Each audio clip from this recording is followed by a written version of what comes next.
distinguished guests, brothers and sisters, ladies and gentlemen, friends and... Hey, Brother Ray. First and foremost, welcome to the BK History Club. We meet here twice a month, every other Wednesday, in honor of Bill Mackey. First and foremost, for the people that's on Zoom, give yourself a great big hand. For the people that came out in this little chilly in New York, that came out to support the live lectures of the BK History Club, give yourself a great big hand. We meet here in honor of Bill Mackey, El-Hajj Malik El-Shabazz, Amos Wilson, Gil Noble, Alton Maddox, original member of the Mackey's group, Brother Assad, Sister Colette Colvin, Minister Khalid, Jamil Alameen, Gil Noble, Dr. Ben, Dr. Clark, Ivan Van Sertima, and all the historians, Runoko Rashidi, Professor George Simmons, and in honor of Miss Leola Maddox, United African Movement. Miss Leola Maddox had a moderately old car, new old car mix, got a lot of miles to the gallon, and she worked all the way in Teaneck, New Jersey. And Miss Leola Maddox used to come all the way from Teaneck for the United African Movement, because she believed in bringing people together in the live lectures so people could talk, people could have and listen to the lecture. And she kept UAM, Alton. So we never want to forget Miss Leola Maddox in the United African Movement. But now in the time of Zoom and all this, you could give a program and people from all over the United States could log in. That's technology for you. So that's via the Zoom. But still, it's nothing like coming out to a live and speaking to people. We have some members in here now talking face to face, and it's excellent to see them talking. So we never want to forget that. Leola Maddox and the United African Movement. And Alton Maddox saved a lot of people. You got a cat around here now doing all kind of stuff. All over the TV. Everywhere. Hardest working man in show business. And will not mention Alton Maddox's name. And Alton Maddox made it all possible. So we never want to forget. And Bob Lord just left us, so may he rest in peace.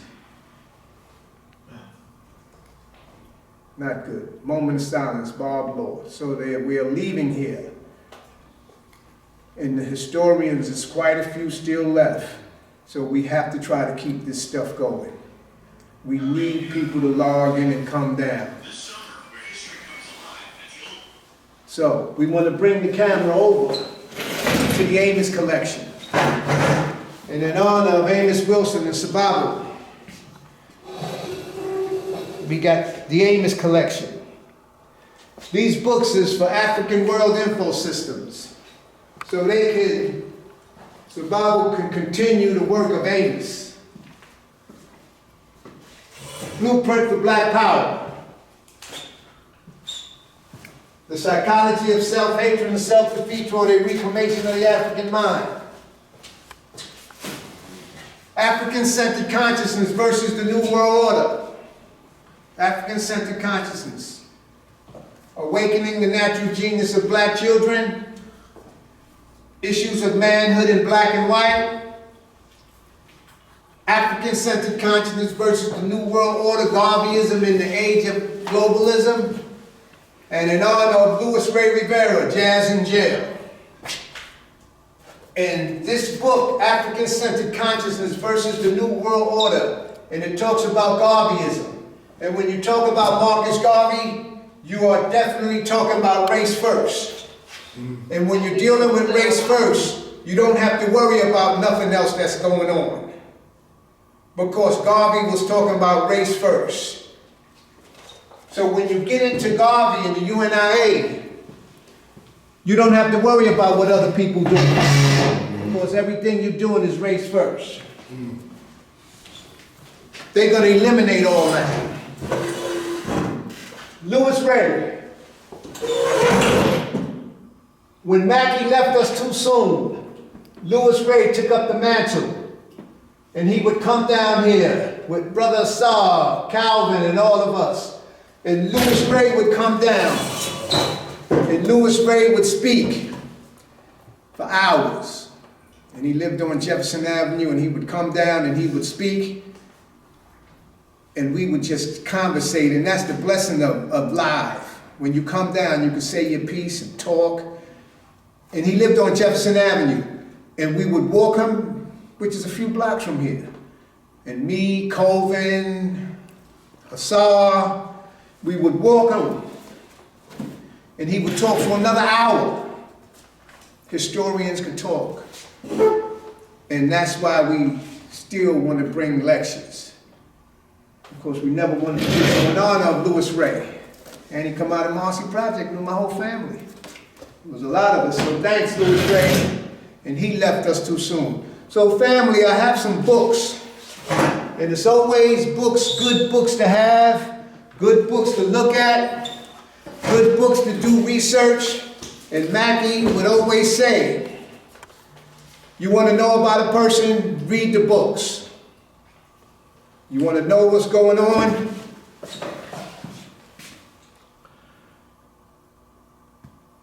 Read the books. And if you read a book and you remember one thing, what happened with that book, you can remember that book was worth reading. So I'm going to mention some books. And you can get them on Amazon, and there ain't nobody banning no books, and it's books everywhere. People are throwing them away. You can find them in the street. It's book, they not banning nothing. It's a set of people that's banning books because they don't want you to get the information. And some books are so hard to get, you cannot afford to get them. Because that's the information that they tell. Oh, it's a set of people that look like them. Scholars, Jewish scholars, that would write a book, and they would buy all the copies and have control of all the books because they don't want that information out. Those are the people you better watch out for. So, in honor of Richard Pryor, one of the best comedians in the world, and I remember he said he would not use the N-word, and he made a lot of money being a comedian using the N-word. But Richard Pryor went through a lot of stuff with whole houses and prostitution and gambling and drugs and listen. If you buy this book and you see his life the way he went through, with what his mother was and his grandmother, oh man, Richard Pryor went through a lot. And if you can find this book and read it, when you want to know about a person, you get the book. Palestine, free Palestine. You see it on windows all over the place. Free Palestine, Palestine this, stop that. In honor of Big Harold, who left us too soon. The transfer agreement, the untold story of the secret pact between the Third Reich and Jewish Palestine. Big Hal mentioned this book.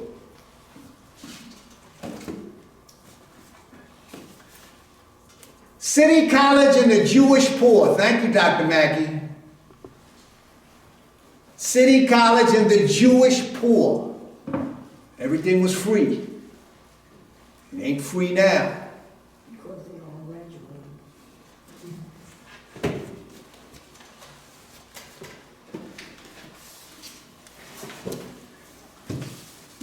generations.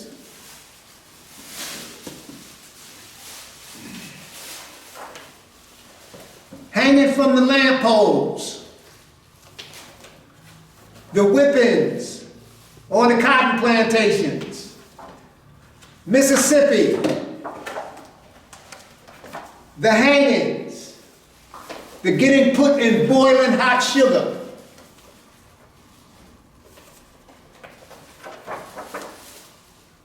And every time you turn around, they want to have a study and got black folks sitting up in there.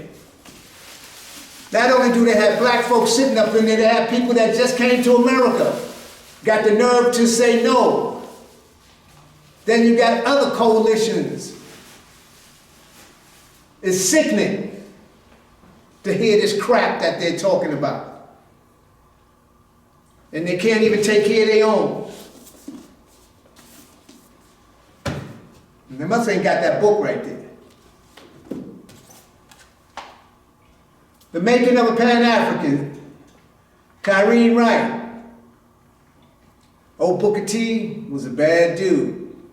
Did a lot of stuff.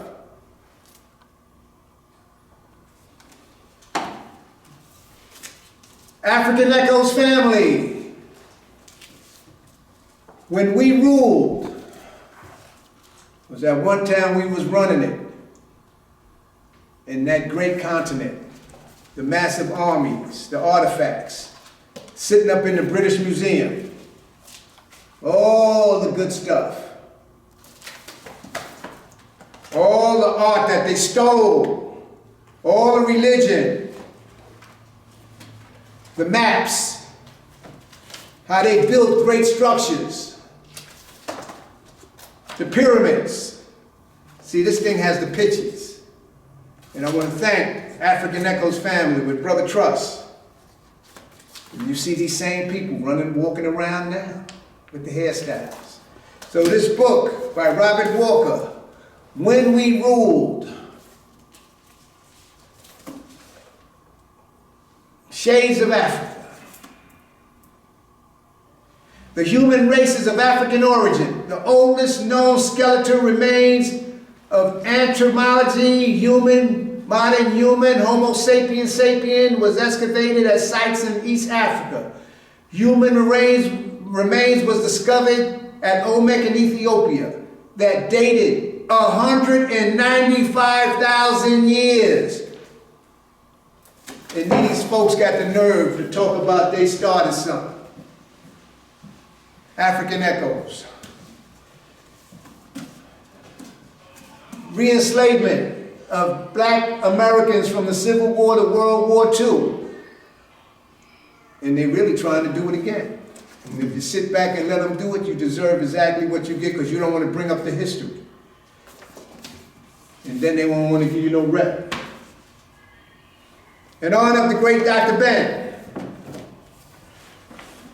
black man of the Nile of his family, and only a few people that Dr. Ben gave orders to carry on his name and his work. And Dr. Arthur Lewis is one of them. But he gave a lot of people orders and they haven't did it. So this book goes into the religion, goes into the buildings, goes into the language.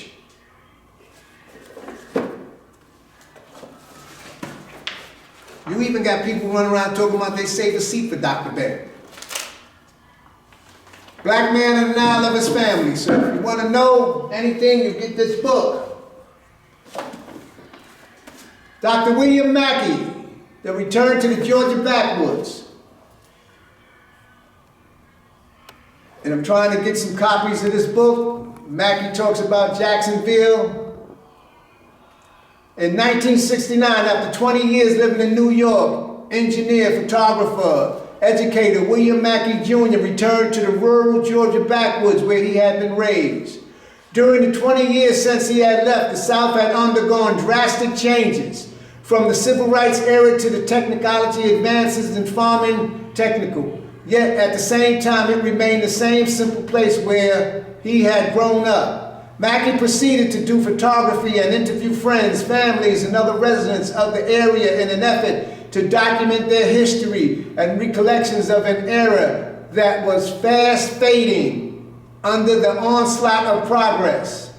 The results is a fascinating look into the legacy of rural blacks in coastal Georgia and political, technological, and social change that underwent during the century since Emancipation Proclamation.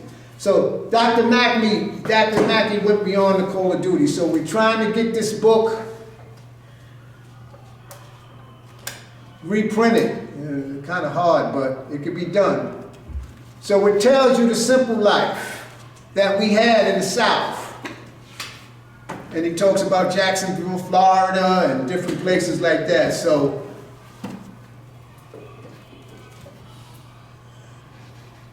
African Echoes, African or American, Black Identity and Political Activism in New York, 1784 to 1861. From Seneca Village, the Warriors. It was a lot of stuff going on. We was under the gun in the 1700s, and we still under the gun. So this book right here. But I want to bring something in honor of Amos. The psychodynamic of black self-annihilation in service of white domination. We just had a tragic event. Where a 7-year-old was killed. And it's the same wording from our local politicians. The same wording. I'm sick of them coming around with these same, we've been down this road before. And they get up there in the same wording that they tell us. And then you listen to them. And they bend over backwards for others. For other people, they come out of the woodwork. Facilities, this and that. But when it comes to us, it's the same wording, and I'm sick of all of them. But what we don't understand, if you want to understand black on black violence, gangs, we are still being controlled by white folks. Anybody that wants to know on the psychodynamics of black self-annihilation in service of white domination. We are being controlled. Get this book, Black on Black Violence. We have it. Come down here and you will understand what happened and how things are happening. And if you don't look at what Amos is talking about, you're going to always come up with, they're always going to come up with this rhetoric. They're sickening. And then when you hear them talk about other people, please mute yourself. When you hear them talk about other people coming to America now, the language is different. Please mute yourself. Even though the story unfolds in a context.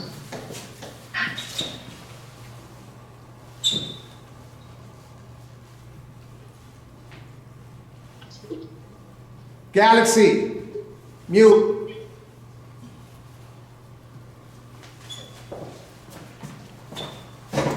Black on black violence, and you'll find out the problems we in.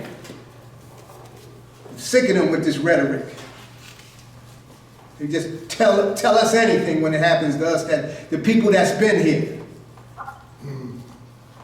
Then you had a mayor that said, we're not gonna look at the bicycles that's running around crazy. And the guy was on a motorbike. The destruction of black civilization. Chancellor Williams tells us the mistake we made in that great landmass, the land of the black. He talks about, mute yourself please. He talks about the Arab slave trade. He talks about those great armies. He talks about the mistakes we made in those great civilizations. 30 and 40,000 men army. We didn't have it together then, and we don't have it together now. But Chancellor gets into it. So when you get this book, read Chancellor Williams. And if you could go into the old Gil Noble, he had Chancellor Williams on, and it tells you how they dumped the drugs in the black community. Please mute yourself. Galaxy Note 8. Mute yourself, please. Chancellor Williams gets into it, and if you want to get more in-depth, the African Echo Study Group with Trust has an in-depth on this book. And it tells you the mistakes we made in the Arab slave. You talk about the European slave trade, but you don't talk about the Arab slave trade. You don't talk about the Arabs. Well, Chancellor does.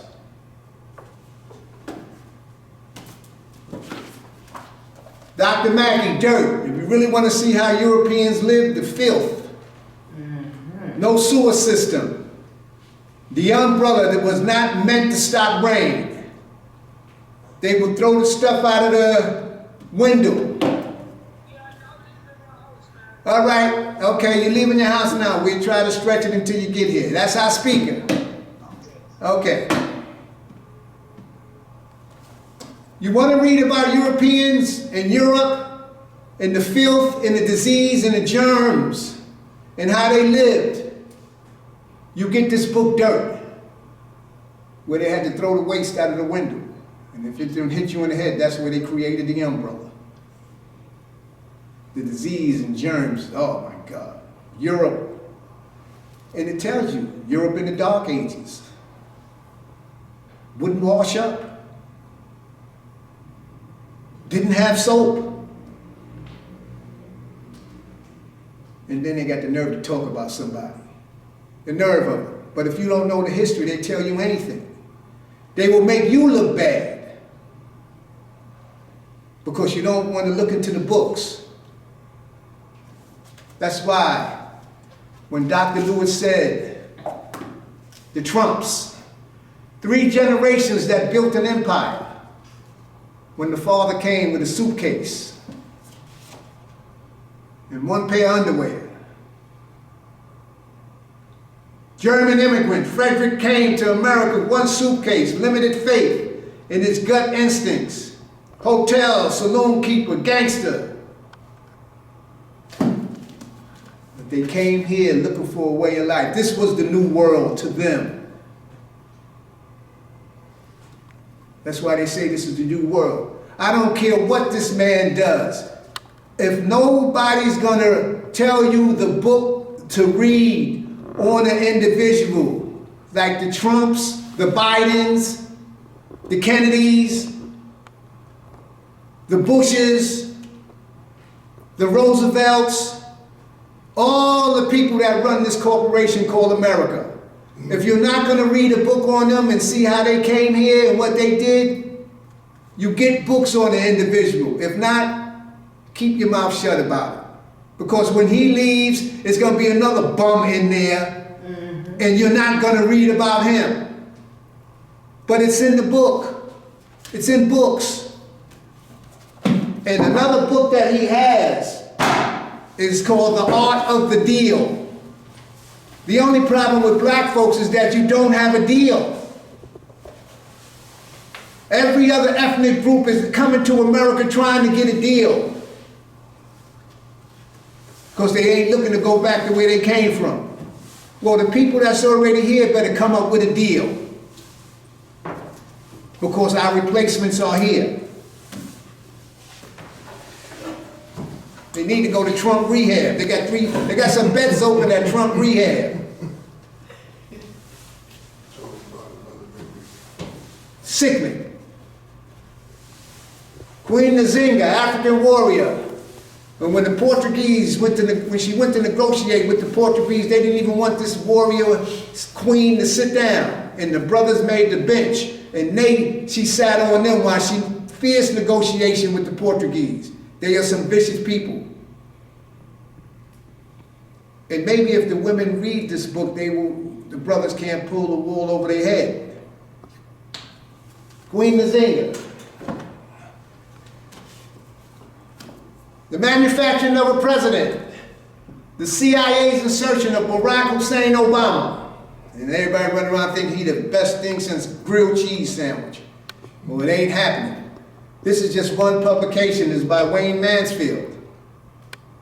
and he destroyed a big part of Chicago's black community over budget. Black contractors did not get a piece of the pie for that building that they built up there. Destroyed the black community. He's not what you think. In honor of Cynthia McKinney, when China sneezes from the coronavirus lockdown to the global political economic crisis, and Sister McKinney says they finally came up with something that's taking us out and we can't even connect the dots. And we're going to funerals every week. We got to go to one tomorrow. And nobody wants to look at the real deal. Dr. Lewis tells you about it, but you just don't want to come down here and listen. When Donald Trump said the place is an S-hole country and threw toilet paper at Puerto Rico, they didn't tell you that they had made a deal and they took all the money that they had sent over there. The crooks. They don't even mention Puerto Rico. When the last time you opened up a newspaper and said vacation in Puerto Rico, which is not far from Florida? You used to be able to go over there and go on vacation. Have a good time. They don't even mention the place. How the U.S. creates S-hole countries. The CIA and the U.S. creates these places that they call S-hole countries. And Cynthia McKinney did a book on it. And she was the only person that the people cared about the people in Georgia. And they ran her out on orders from white folk. And them bums they got down there now don't care nothing about what's going on in Georgia. Cynthia McKinney was the one. One nation under a groove. One nation under a blackmail. Whitney Webb. So when you want to really get into the Epstein files, get these two books. And there's other ones written by other authors. But you got to start somewhere. And all these regular folk, you see the only people talking about it is the big people. Regular people, you can't even go to the club. The only place you going is to over there Hunts Point. You can't get into these places. You got to be connected. You got to be in the secret order. Your soul had to be sold to the devil. That's why they call it Jekyll Island. Copley talked about it. So start your research. Folks ain't got nothing talking about Epstein. I was on the block today, walking down, the white people smoking weed, walking their dogs in Bed-Stuy all over the place, they selling it. You got big bright lights, everybody's selling weed. The blacks are selling it, the whites are selling it, the police can't arrest them. You could thank George Soros. It's disgusting. The place is disgusting. I don't know what's in this stuff. They smoking it all over the place. You could smell it. And they made it legal.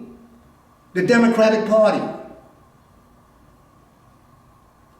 It's tearing down the fabric. The guy's selling it right in the corner.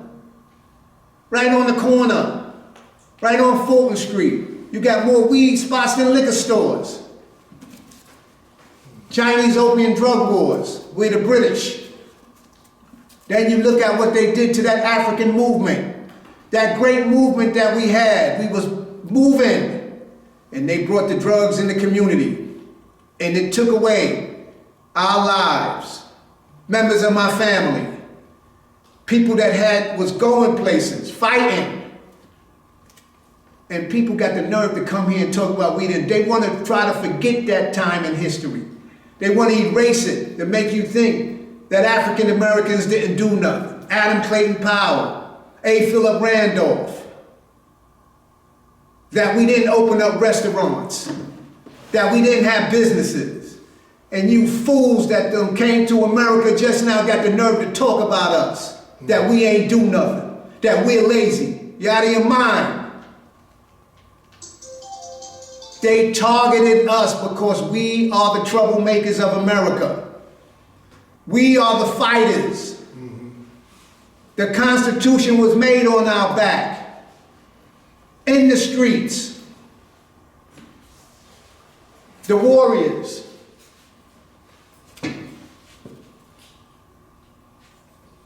And the British got the Chinese strung out. They were smoking opium, just like we were smoking crack. But you don't talk about that. And then you got the nerve to put corruption and put a picture of a black face with corruption and don't want to look at Tammany Hall and don't want to look at the Jewish control of politics. We know the people behind the scenes who's stealing all the money. And if you blacks stop drinking the Kool-Aid and stand up, maybe this wouldn't happen. But when you get in Dope Incorporated, it tells you how the British use opium to destroy nations of people. Lyndon LaRouche talks about it. And this medical marijuana and the stuff they're doing is going to do us in. And Elijah Muhammad said, leave that poison alone. The Empire of their own, how the Jews invented Hollywood. It was an invention. It was a toy. The camera was a toy. And they used it as propaganda. Harry Coleman, William Fox, Louis Lambier, Louis B. Mayer, Jack and Harry Warner, Adolf Zukov. And they created, that did not happen. And they created Godzilla and King Kong and Birth of a Nation and destroyed the image of black people.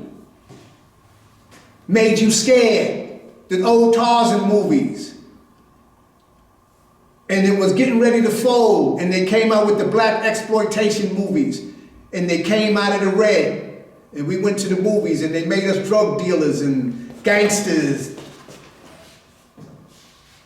These are the power brokers behind the movie industry, and they still control it, and they still disrespect us every single day. But when you want to get into the entertainment, you don't want to look at the book, you don't want to read the book. They buy and sell us just like on the plantation. They financed it. They did the auctions. And they did not like Neil Gerbler for writing this book. Trust me. So get this book and read what you're getting into when you want to get into the entertainment industry. And in the end, Louis B. Mayer, with all the stuff he did, degrading people, his own folks too, they put him in the back office and took over his company.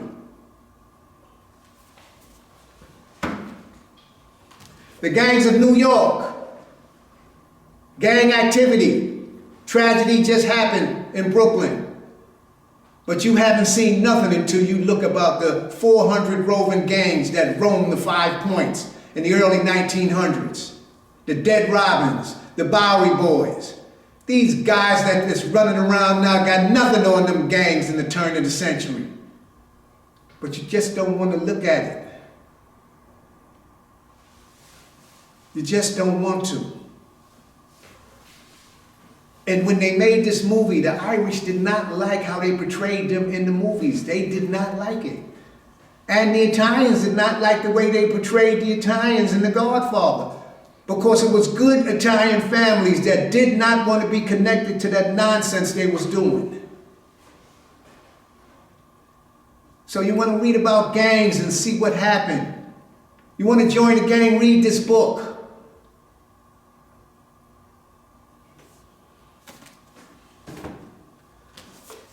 Unspoken Alliance, Israel's secret pact, relationship with apartheid South Africa.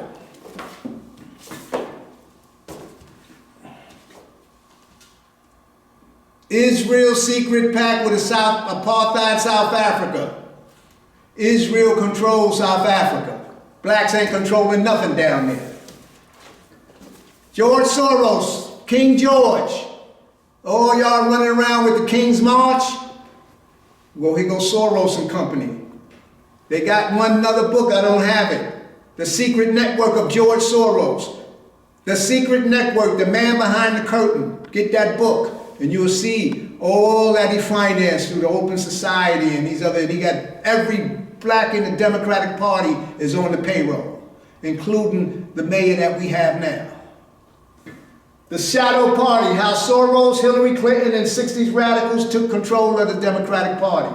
If you got a problem, you talk to David Horowitz and Richard Poe.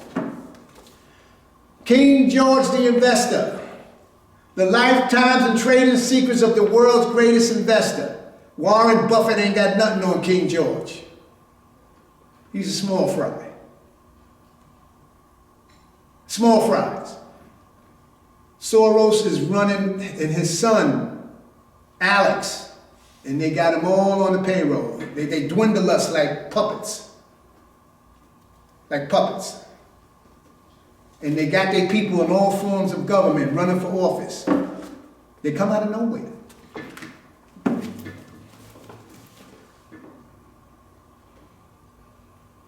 Jewish.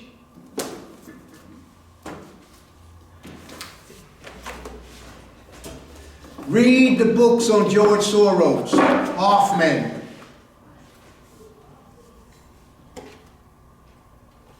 Get them books and read them and understand what's going on, because they're going to do us in. Ayo Kamati, Jews are the problem, and his blockbuster, The Psychology of the Jew. They were burning, during the holiday, they had a bonfire down by Marcy Project. They done took it over. And these are the big players.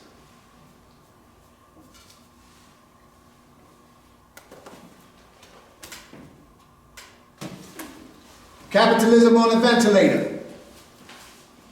The impact of CO-19 in China and the US.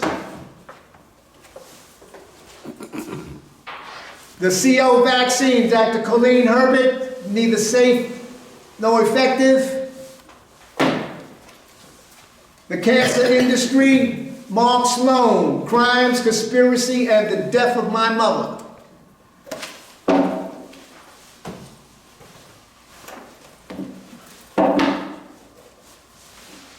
Crimes, conspiracy, and the death of my mother. Same thing happened to my family and a whole bunch of other families. But he had enough heart to write a book. He had enough heart to write a book on what happened to his family. Deception, the great CO cover-up. Rand Paul, see, we got all these books, but we got Dr. Lewis. As soon as he put his information out, I tried to put it up there, they smacked me in the face and took that thing off. But if you had enough heart to come down here when we did that lecture, you would have got all the information that he said it way before everybody started coming out. The great cover-up. And this is a picture of Anthony Fauci. So you had the King's March following King George, but you didn't look at who the king was at the time of the CO-19. It was Anthony Fauci. He was the king. And whatever he said, that's what everybody did. If you tuned in to Dr. Darren Muhammad's show and we had Dr. Scott Whitaker, go on my YouTube channel, BK History Club, and pull up the last lecture. Go on to Facebook and pull in Darren Muhammad on my Facebook page and listen to Darren's show with Dr. Scott Whitaker and get his book. Causes, solution, and disease, and malnutrition, and medical sins that are killing us. And they don't have no more copies, but I have a couple of copies. The medical killing machine. Facts that could save your life. And I'm reading about DARPA during the CO-19 and all the money and the stuff that came through DARPA.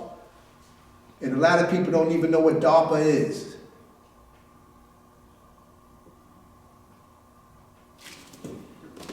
So you get these books and it's going to take a long time to read them.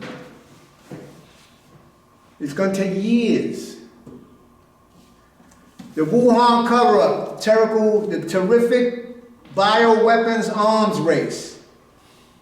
I want to thank Kennedy. You can say what you want to say, but books are being produced.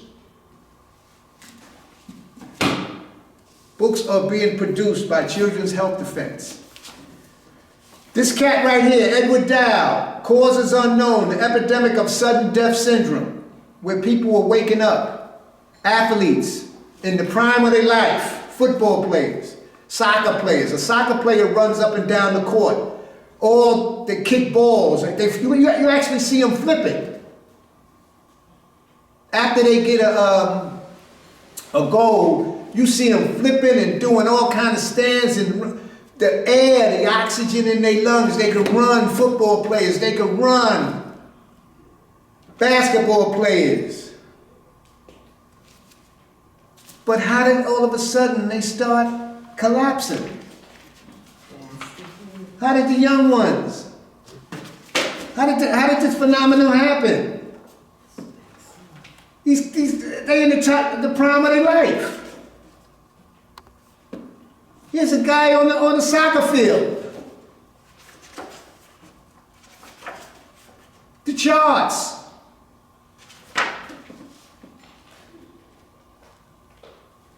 Pilot dies after in-flight medical emergency.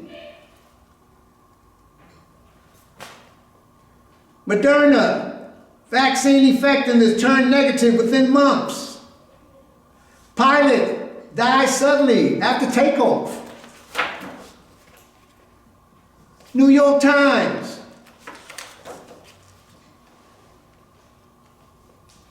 Swiss athlete Sarah diagnosed heart problems. 15-year-old soccer field. What's this crap? So Edward Dow used to work for BlackRock. He was an analyst. And they wanted to find out a brilliant Wall Street career. It's in the book. Skyhorse Publishing. Edward Dow, a brilliant Wall Street career, joint financial titan. BlackRock. BlackRock controls all of us. BlackRock, State Street, and Vanguard. They are the big boys. And the captain of the world, Klaus Schwab, is not running the show no more. Larry Fink.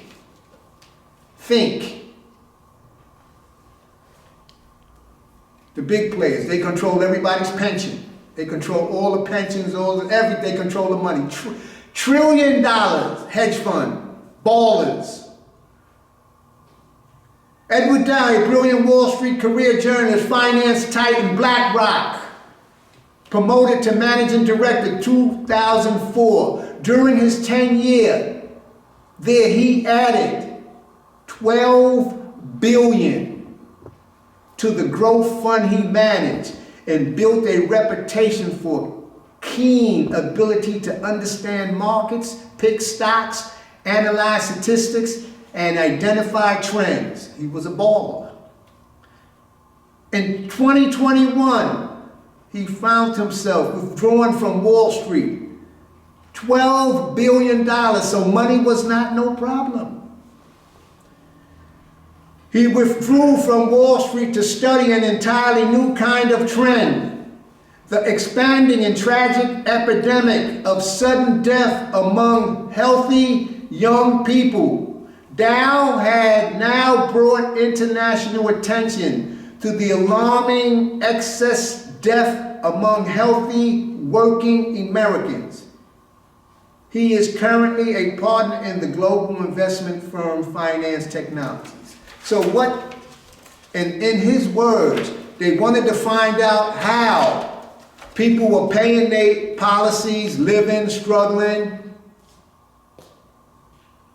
20, 21, 22, 19, 20, 21, 22, 23, 24, 25, 26, 27, it's going to be 28. They already said something is floating in the air.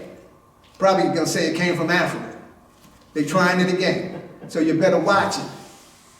You better watch who you're voting for. You better listen. So they wanted to find out why all of a sudden they're paying out all this money. They paid out so much money. And they hired him to do it. And he wrote a book on it.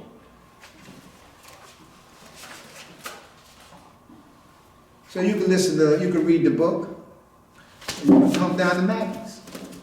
We have somebody here that's definitely knowledgeable. The ultimate vaccine timeline. Children's Health Defense again, forwarded by MD. And this is a history of the vaccines. And they go all the way to the beginning. They go all the way to different vaccines, the 1800s, 1927. The Flexner Report, History of Vaccines. Get this book, and it just tells you a timeline of what we have. Okay, I'm going to wrap it up.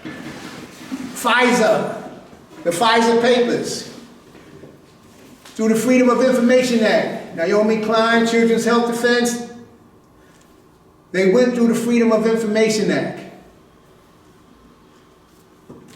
It's a book over there called Spiro Agnew. Did I put it here, Doc? So Pfizer, they forced Pfizer to tell you what happened to the blood. What happens with the spike protein. Pfizer didn't want to give up this information. We knew about it. It tells you what happened. It tells you the clots. Moderna came out with a book called the Moderna Papers, a company that never made a vaccine. And I don't know how, see, these are powerful people. And they stopped the publication. It did not come out. And while we cry at the funerals, nobody wants to even look at it and take a read. Moderna pulled it off because they did not want that book to come out. Because I had it. Okay, I'm going to say some community events. Our speakers here. Thursday, Thorough Black Talk. Tad, Keisha, Sister Brooke. They getting into the FBA's, the Freeman Bureau. I forgot the brother's name. But they are hitting it live, and they exposing a whole bunch of people that's doing some undercover stuff that we don't know about. So I want to thank Thorough Black Talk. Brother Black, everybody be on there. That comes on tomorrow, 8 o'clock. Our Philadelphia connection, Blog Talk Radio. That's Thorough Black Talk. Blog Talk Radio, Sister Empress Chief, Brother Lumumba, El Pollinator. They come on Saturdays at 10:30. And they have a whole bunch of people coming on from Philly and throughout the United States. So we want to thank Sister Empress and Brother Lumumba. They go a serious job. Tune into them. Ayo Kamati in Sankofa Revolutionary Radio comes on every Monday at 10 o'clock. Brother Anthony Mohammed. That's WSYP 95.1 out of Birmingham, Alabama. And Brother Anthony, this blockbuster program that comes on Monday, it's a brother comes on from 8 o'clock to 9 o'clock. And you could call in. I can't get his name, like bad, but excellent brother. Then from 9 o'clock to 10 o'clock, you have Dr. Haru. And he talks about health issues from the United Institute of Health, where you can look up anything that he sells. He doesn't want you to buy it. He wants you to read first. After you read it, then you can buy his products. So that's Dr. Haru. And then after Dr. Haru, we have the Irritated Genie. And he's telling you how they're going into Burkina Faso, and a lot of people in Africa are going against them. In Ghana. Trying to disrupt that movement. They're siding with the enemy because they don't want that. There's big stuff happening, and you can't just say you like what they're doing because you're not over there. But sinister forces is at work trying to stop what's happening because they want to still colonize us. They're saying we cannot do it. The black man in Africa cannot help himself. He needs the European. He needs the Arab. So Ayo Kamati and Sankofa Revolutionary Radio. Get on that program and you can call in. What's the station? I'll let you know. Our blockbuster out of Baltimore, Darren Muhammad, State of the City, sometime Wednesday, sometime Thursday. But the 12 o'clock program on Saturday, State of the City Facebook. Our brother Darren Muhammad is laying it down good, so we want to thank him. Dr. Aline, Your Immunity Project with Calfani Radio. That's on Tuesday at 7 o'clock. That's also a Zoom presentation. I'll put the link in the chat. Excellent from Dr. Aline. Every Friday, African Echoes, Brother Trust Graham, Brother True and the gang. African Echoes, they're doing the psychology of self-hatred. Trust is laying it down and he brings up the books that we got, but they give you another double-header punch. Saturday, the Know Thyself Study Group by the Asbury Park with Brother True. Trust is also the mediator, and he's going into the destruction of black civilization with Chancellor Williams. The Simultac organization with Dr. Mack, Minefield. They still going strong. So, and we got the UNIA, that's still out at Merritt Boulevard. Brother Raymond and Michael Duncan are trying to reprogram our mind. It's going to take a while, but the UNIA is doing it up. Go to the store, 13205 Merritt Boulevard. And you will not get disrespected. A lot of people are very polite. So go out there once a month and spend some money so we don't have to cry about going to these stores. Ladies and gentlemen, we're going to have our good friend coming back from part 2. And he's going to say a little something about Bob Lower. Our good friend, Dr. Fred Monderson, and all his lectures is on the BK History Club. Give a great big hand, Dr. Fred Monderson.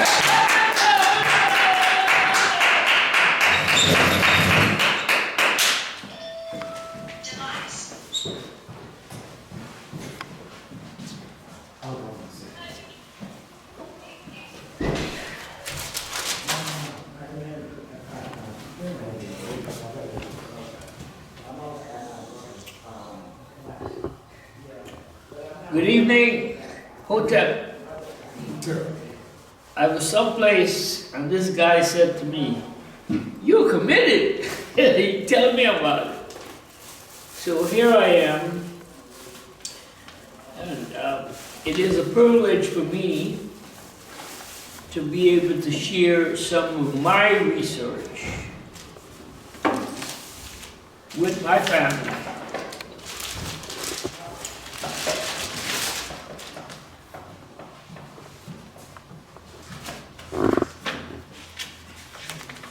Pardon me, as I try to get my bicycle together.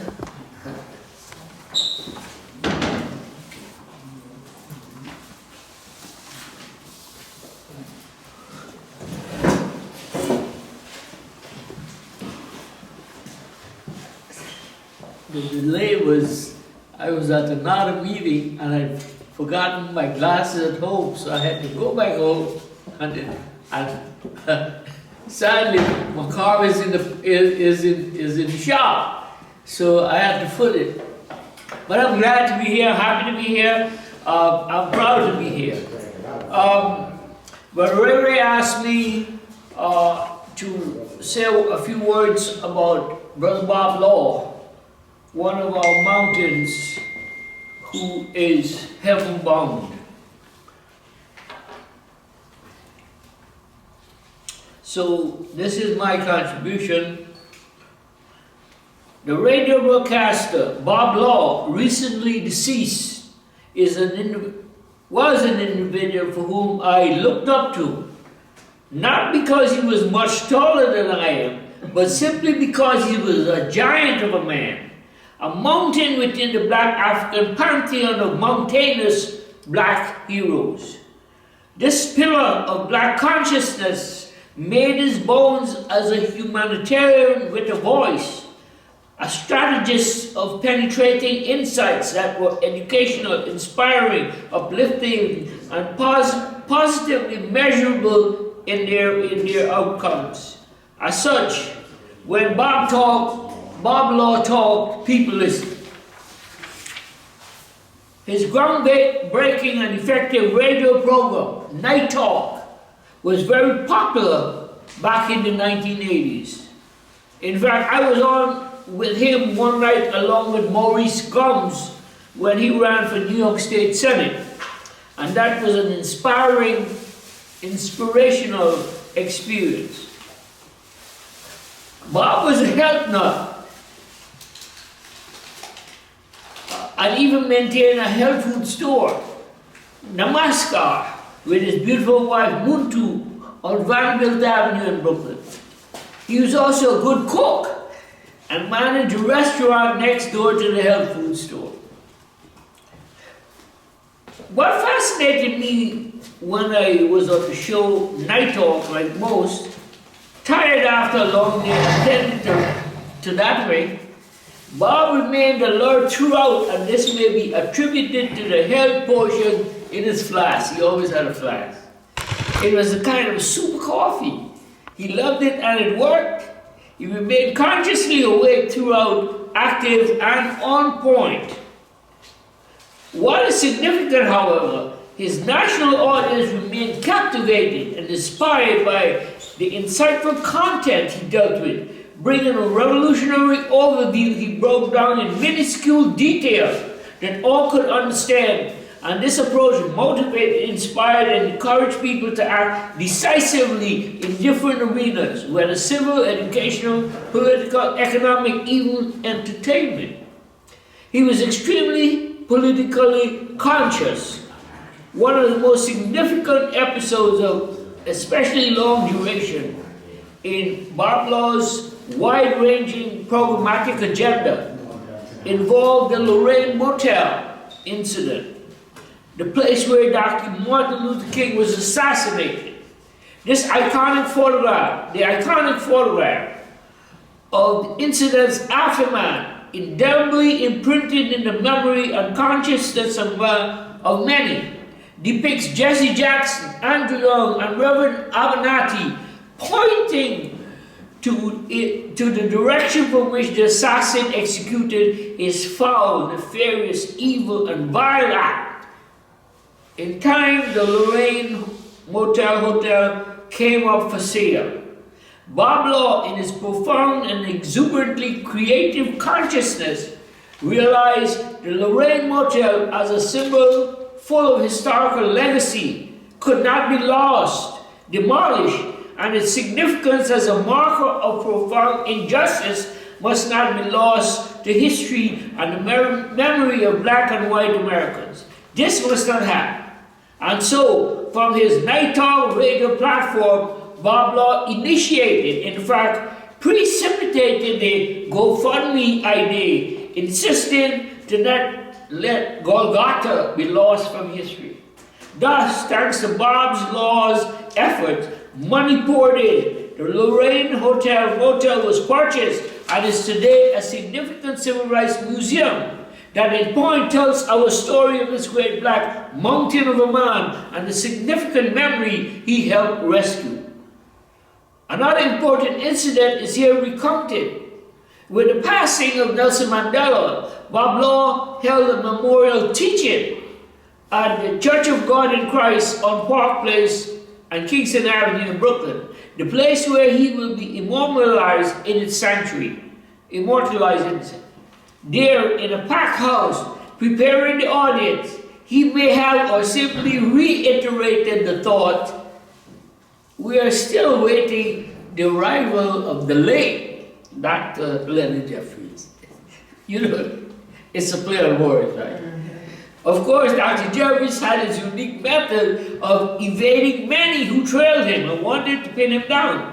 He was brilliant, controversial, and ruffled feathers of his many detractors. He was so bad, in a good way, defending African people, for such was in his DNA heritage. At one Semitep gathering, his beautiful wife, Dr. Rosalind Jeffries, in roasting her husband, remarked, "The maestro was so bad, he did not even want to be born. They had to use pincers to pull him up." Nevertheless, the great one did arrive, and in his unique method of presentation, outlined the methods he and others working with the South African Council of Churches, including Bishop Tutu, Reverend Bosak, Reverend Bias Norley, who unfortunately was prevented from speaking at Mr. Mandela's funeral, as they fought to dismantle the apartheid regime. This was indeed a brilliant presentation and event, making Nelson Mandela proud, thanks to Bob Law. An important aside, nevertheless, President Obama attended the Mandela funeral and spoke. As he left the podium, he passed the Cuban leader Raul Castro and stopped in respectful manner to say hello. This historic Obama person was a man of elegance of mind and nobility of spirit, and so acted as a black leader and president of the United States. Donald Trump, if he dared to be there, would have scorned the Cuban leader. And of course, let's not forget the guy doing the hand language signals didn't know what the hell he was saying and doing, right? You remember him. However, Bob Law was not idle throughout the presentation. In fact, after he arrived, Reverend Calvin Butts of Abyssinian Baptist Church in Harlem, Bob Law and another spoke of an emerging national campaign movement relating to black spending habits, something Bob regularly addressed on Night Talk. In this, he pointed to the necessity of a nationwide campaign against fast food proliferation in the black community. How the proponents of such establishments take out all profits and do not reinvest in the black community. However, in a sustained campaign of boycott, he, Bob Law, did not want to curtail black folks' spending practices. He simply wanted some of their burgers and fries money, which represented these businesses' margin of profits, much of which was not being reinvested in the black community. Bob's presentation inspired me to do a walk through the Nostrand Avenue corridor in Brooklyn, from Fulton Street to Eastern Parkway. There I found some 12 fast food joints, as well as a deli on nearly every corner. Within this 10-block stretch, there were also 4 liquor stores. This last is interesting. Who could remember the era of blaxploitation films of the early 1970s? Remember Putney Swope, especially, where they spoke about the drums carrying messages, and Roscoe Lee Brown pointed out, for the longest, the essential basis of black folks' economy had been the numbers, liquor stores, and funeral parlors. Today, black folks have lost the numbers taken over by the state. Liquor stores have been taken over by Asians, and you could hardly find a black funeral parlor in the black community. This, however, never deterred Bob Law from his chosen and appointed tasks. Bob Law helped and inspired many. He chaperoned many, encouraging their rise as professional actors across a wide spectrum of vocations. Today we have internet influencers. Bob Law was a talk show inspiration, a motivator, a black consciously concerned humanitarian, whom we bid rest in peace, rest in power, Brother Bob Law. So I recount some of these things from knowing the gentleman and admiring the contributions he made to black consciousness, black assertion, and black progress. You know, sometimes when you rummage through the archives, you find gems. Pardon me. I found this letter that was written from my teacher, the man that inspired me the most. Sure, Dr. Ben and all that, but this guy held position number 1. On February 3rd, 1997, Dr. Leonard James, he said, Marilyn, I hope that you and your entire family are well. First, I heartily commend you for the scholarship and volume of the work in Egyptology that you have done in this and other writings. Secondarily, I am deeply thankful that you have chosen to name me as one of the persons to whom you have dedicated this most important writing. The honor is heightened by the fact that I share it with your mother, Mita Monderson. That's the lady on March 6, 1957, was wearing the Ghanaian colors. It is a truism that is most often enough realized or mentioned, that no one in this world will or has ever loved you as your mother has, or will as long as you both live. You have been very fortunate to have had the nurture, guidance, love, and support of your mother through most of your life thus far. Those of us who, like me, lost our mother at an early age, I was 19, have an acute awareness of the immeasurable void which lives within us as a result of the irreplaceable loss of the person who gave us life, and the only person whose love for us is totally and without reservation. I am privileged to have known your dear mother, and I am positively assured she is aware of your efforts, your achievements, and will intercede with God for your continued success.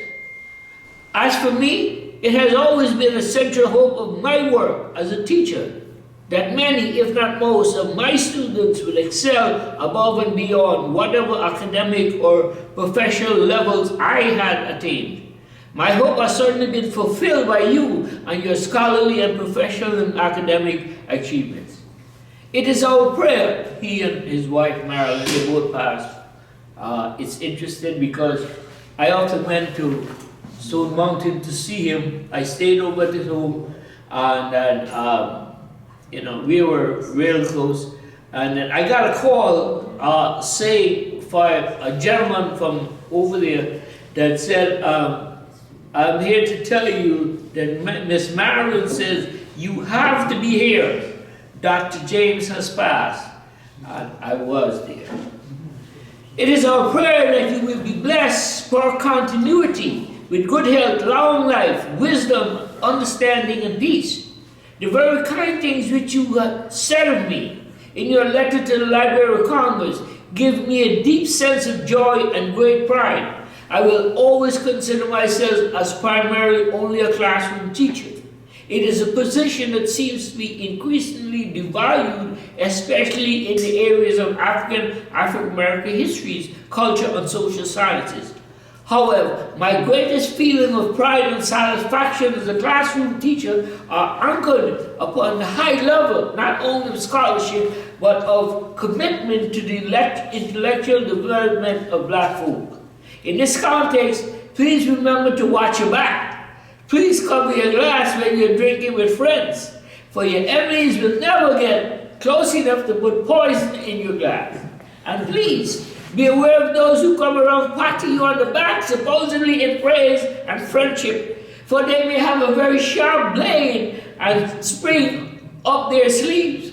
By patting you on the back, they are feeling for a nice soft spot to sink the blade.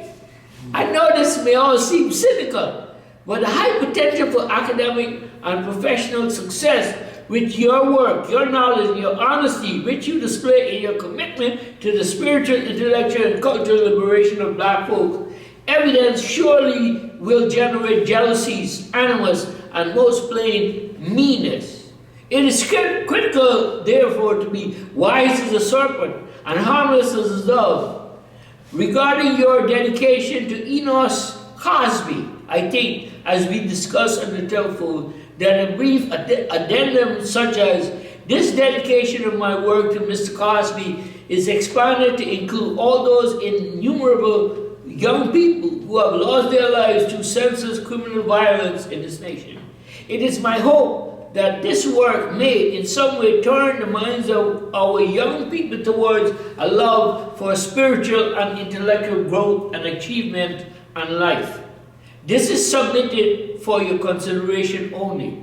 The decision of what to include or exclude in and from your writing is and must remain your singular prerogative. Please do not allow anyone to, beyond scholarly critical analysis of anything that you write, dictate, editorialize, or based on subjective patterns of thought, ask you to change any hypothesis or infer presentation in your writing. You are a first-rate scholar, and any critique of your work must be therefore scholarly with temperance and respectful circumspection. I will begin reading the book this week, 2 to 4 February. As always, best wishes, peace, Leonard. That was my most favorite teacher, one of my most respected friends, colleagues, and so forth. So, those are the two dedications that I wanted my family to be aware of. I always am motivated by Brother Ray and how he consistently spread the written knowledge to all of his audience.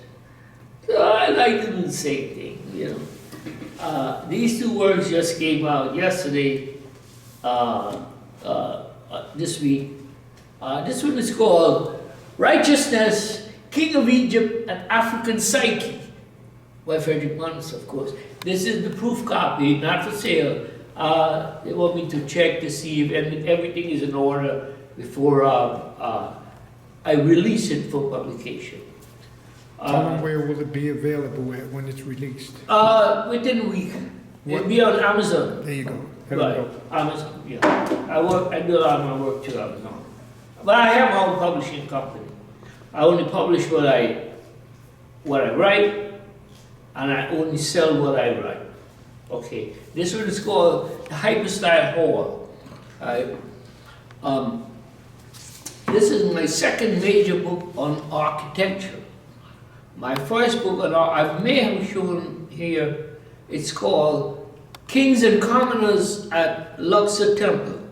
Luxor Temple is the spiritual mecca of cosmic consciousness on the face of the earth. It is the place from which much of what Masonic teachings practice has a link. Actually, I don't want to say that, use the term stolen or whatever, but it all came out of there. Of course, the Africans are never given credit for it.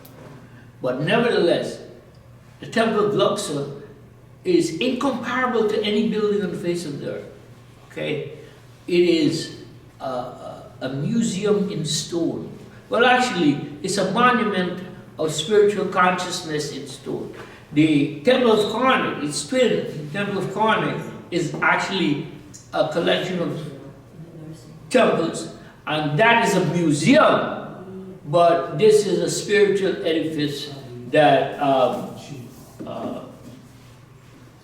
there are not too many, I don't know for sure. Well, there was one guy who did a 2-volume work on the Temple of Luxor, but other than that, there is no full-length text like the one I have that is portable, so to speak. So, So anyway, this is my second book on architecture. It's called the Hyperstyle Hall. What's a Hyperstyle Hall? It's an enclosure area of columns with a roof. The converse of it is the peristyle. So you have the hyperstyle indoors, a room with columns that supports the roof, and the peristyle is a colonnade. A colonnade is simply a row of columns. It could be 1, or it could be 15. The Temple of Isis, which I'll mention tonight,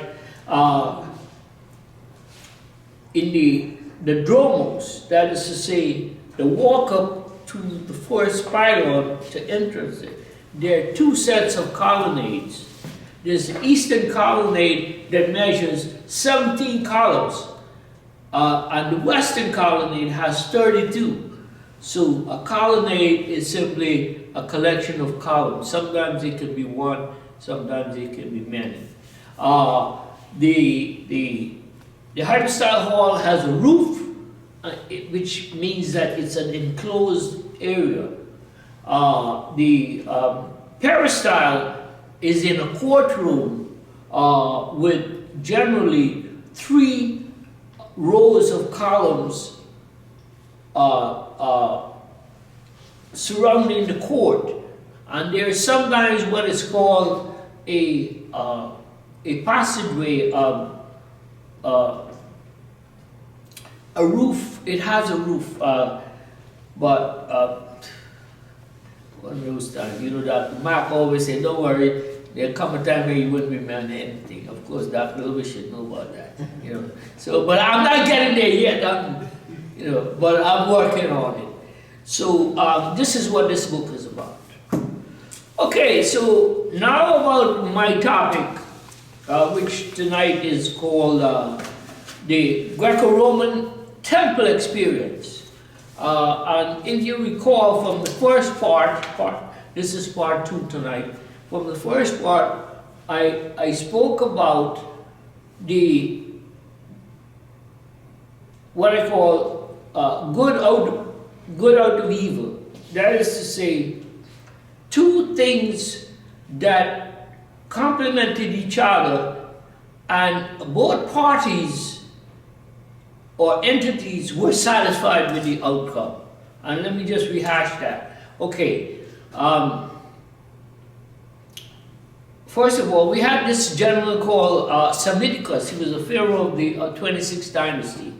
And he was confronted with the encroaching, now we're talking about 600 BC, between 550 and 600, right?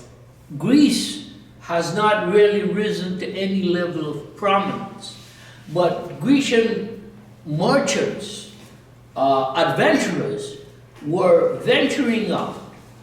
For example, okay,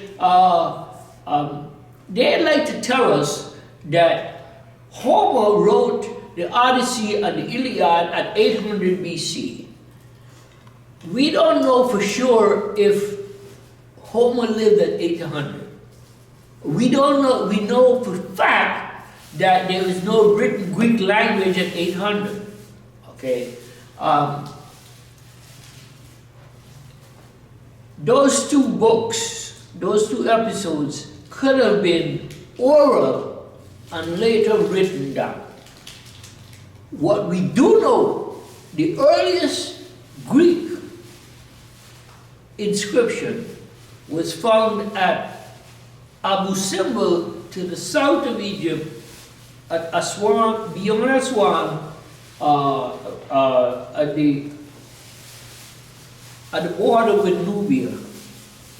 It is said that some 200 or so, 200,000 soldiers were stationed in that area and were not paid. And they left an inscription that explains that. But here is the kicker.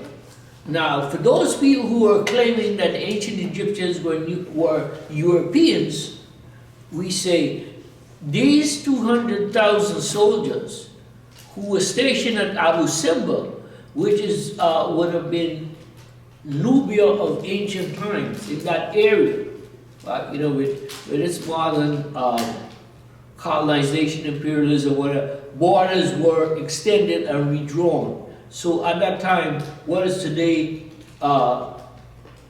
Egypt to the extreme south would only be lower Nubia. So these people left their posts and went further south into Africa, beyond into Nubia and beyond. But there are no white people over there. Right? Now, if you remember when Mr. Gorbachev, the Russian leader, came, he had a young black woman as his interpreter. Right? Now, that woman is a link to who was called Sesostris. That is to say, a pharaoh of the 12th dynasty who invaded that Southwest Asia region and left elements of his forces over there. So when we hear about black Russians, they link to more than 2,000 years before Christ, okay? They're still over there. So if these 200,000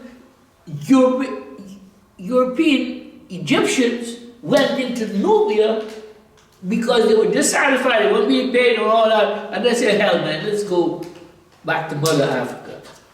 Where are they today? There's no evidence that they were actually there. So we have to understand in the concoction of the myth of the European Egyptian, this is something that came in after 1700, 1800, as the Europeans themselves were formulating their own cultural evolution. 16th century, 17th century. I mean, you know, after the fall of Rome, we entered into the medieval period called the Dark Ages, and they only came out after the Reformation, Renaissance, Reformation. We're talking 1600. So now it was a remaking of the European consciousness, the European unity, the European idea of who we were. So we have to understand that we have to be, well, examine the records. You know, Dr. Lewis, you're familiar with him, the guy always sits here. He said that my job is to present information to you. It's up to you to determine how you use it, how you understand it. You have to do your own analysis, right? But the fact of the matter, the Europeans, according to Dr. Theophile Benga and Chikantiliya, the Egyptians were African. So now we come to the Greeks in the age of Semiticus. So he was confronted with these Greeks and other forms of Europeans entering his country and proliferating, and he decided that, look, I'm gonna make these guys an offer. Okay, I'm gonna give you the city of Naucratis to compound all of your people and your interest into that one city, and then you'll be out of my hair, so to speak. So what happened here is that out of this double entente, everybody was happy, and he was able to confine them to that one. But nevertheless, he began using them as mercenaries, and ultimately their power grew, and therefore they would end up with Alexander, and Ptolemy Sotli, one of his generals, begin the Greco-Roman period. The second instance was Aristotle, who said, well, here's one of the contradictions, right? The Egyptians, the Ethiopians are cowards because they're black. Well, he was wrong, but right on the same issue. That is to say, the Egyptians and the Ethiopians were black. He admits it. He's a great scientist. But they weren't cowards. They are fighters. And they've been fighting down through history. I mean, case in point, the 19th century resistance to encroaching European colonialism, imperialism, and so forth. The third thing is my man, Dr. John Clark, you know, I went to Hunter College. He was assessing Booker T. Washington's Atlanta speech, and he said that, you know, Booker T did a little torment, you know what I mean? But he did point out that what really happened was Booker T was a statesman, And he was able to secure grants from humanitarians, and he was able to build Tuskegee Institute. So more than 100 years later, Tuskegee Institute is still training professional blacks, right? So out of, he did what he had to do, but he left evidence of it, okay? So, and the fourth thing was the theologians, the priests, the priesthood, confronted with the invasion of Greeks, then Romans, who took over their country. What did they have to offer? They said, look, we'll make you gods like we made our kings gods, but you got to build temples, all right? And as such, they were out of that evil state, they were able to get them to build what we call the Greco-Roman temples. And principally, there are 5 of them that are part of the tourist circuit today. So generally, and they're to the south of Luxor. So when you travel from Luxor, Egypt, which was the capital of the the middle of the New Kingdom. The Old Kingdom capital was to the north, where you have Memphis and Heliopolis. And we dealt with that in creation and Ptah and Ra and so forth. The temples going south from Luxor are Edfu, Dendera, Esna, Komombo, and Philae. Those are the Greco-Roman temples.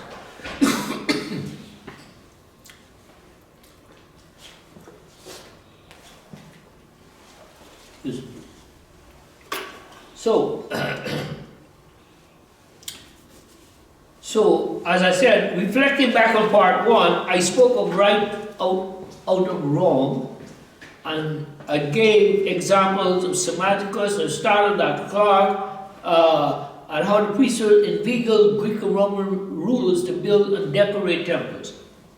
There are 5 principal Greco-Roman temples within the tourist circuit today. These are Dendera, Edfu, Esna, Komombo, and Philae.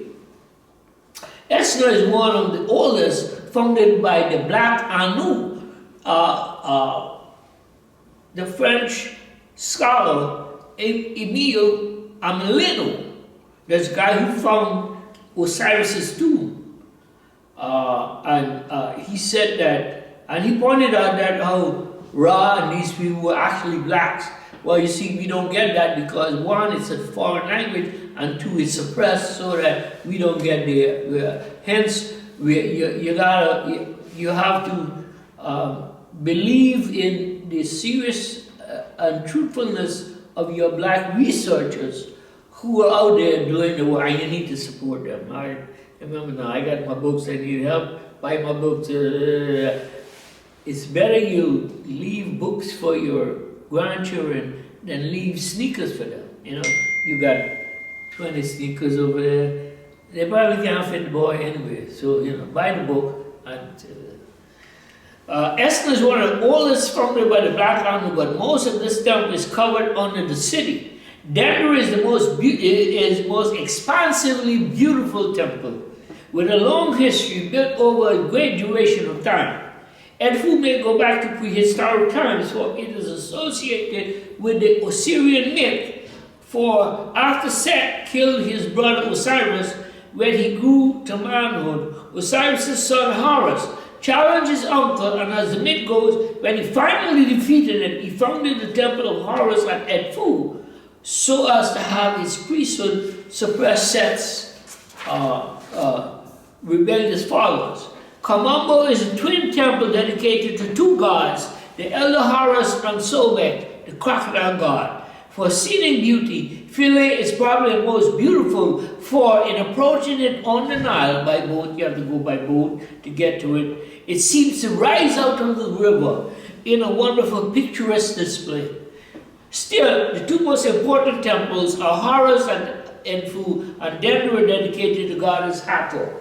It is interesting that if you compare the Greco-Roman temples with those of the New Kingdom especially, really the Ptolemaic temples, there are similarities and differences. The New Kingdom temples are for the most part scantily decorated, except for the ritual on some walls of the Hypostyle Hall. The Hypostyle Hall, the book, Hypostyle Hall is the place where that just stands just before the sanctuary where the God resides. It is also the place where kings come to be crowned. It's a place where processions gather, whether it is to head to the sanctuary or to leave to patrol within the temple itself, or to leave the temple to visit a far-off distance. So the Hypostyle Hall sometimes, especially the great one at Karnak, there are inscriptions on the walls that tells you something about the ritual of the ritual, which is essentially the daily ritual. When God is awoken in the morning, he gets it. If you could put some hot water in here, right? He wakes up in the morning. He gets his breakfast. Then he retreats back to his enclosure. Then he has lunch, and then in the afternoon he has a light snack. So in order to get to him, you have to pass through the Hypostyle Hall into a place called the Wajid. So the Wajid rests between the Hypostyle Hall and the sanctuary. So the New Kingdom temples are, for the most part, scantily decorated, except for the ritual on some walls. Some of the columns also have illustrations, generally of the god or the king offering to the god or what have you. It is the architecture that is fascinating. With the later temples, however, for the most part, the Greeks built, but the Romans decorated. And so Roman emperors' names appear throughout these 5 temples. So many of them, there are 2 sets of types of temples. There are temples that are built by a single individual, and there are temples that over a long duration that are built by several people. For example, the Temple of Dendera. Temple of Dendera, it took 20 years to schematically outline this temple, and it took 185 years to build it. So it's no one person. Such things as Luxor Temple was built by Amenhotep III, and 100 years later, Ramses II came and added a court or whatever. Hatshepsut built her own temple. Right? Other than that, these others are built over a period of time where several people contributed to it. Right? Hatshepsut built the Temple of Mut, and it was completed by Amenhotep III. These are 18th dynasty. She's an early 18th. He's a late 18th dynasty ruler, but they were within that same family. Okay, so Jan Assmann is a German who writes a great deal of penetrating information.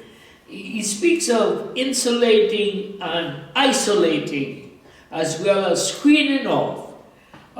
In this he explains by stating, and I give the source page number.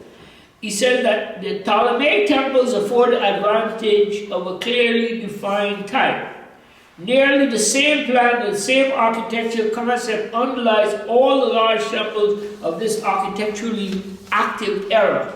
From the inscriptions in the temples, it emerges that their common ground plan was thought to be derived from that of a primeval temple designed by the Creator God himself at the beginning of the world. Okay, so there is a book called about Elfu Temple, where the divine forces that appeared in the age of Horus dictated what the temple, which is where they want to be safely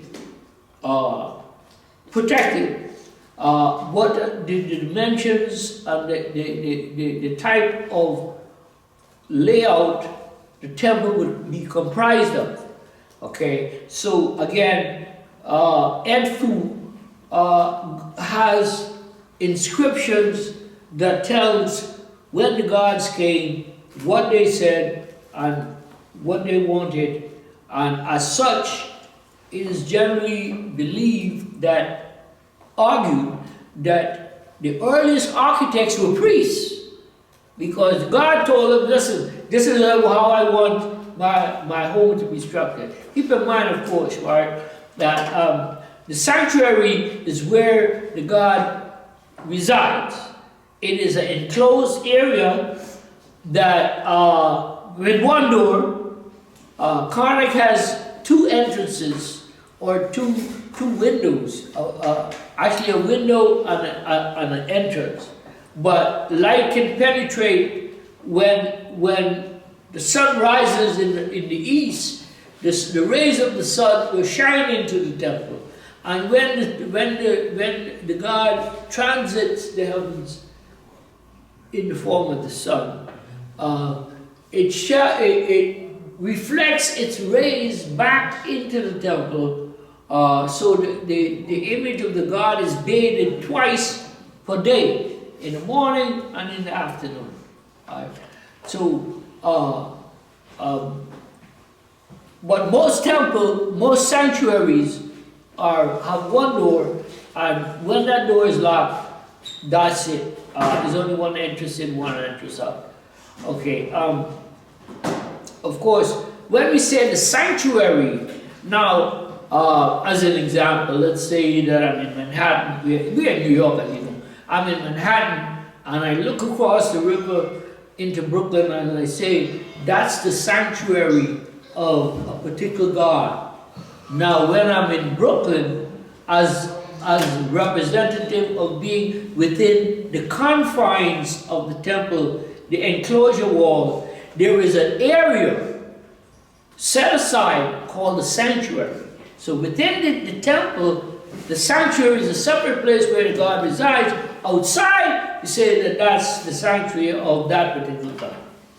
Okay, so Osborne again states, he says, let us look at the temple of Horus at Edfu.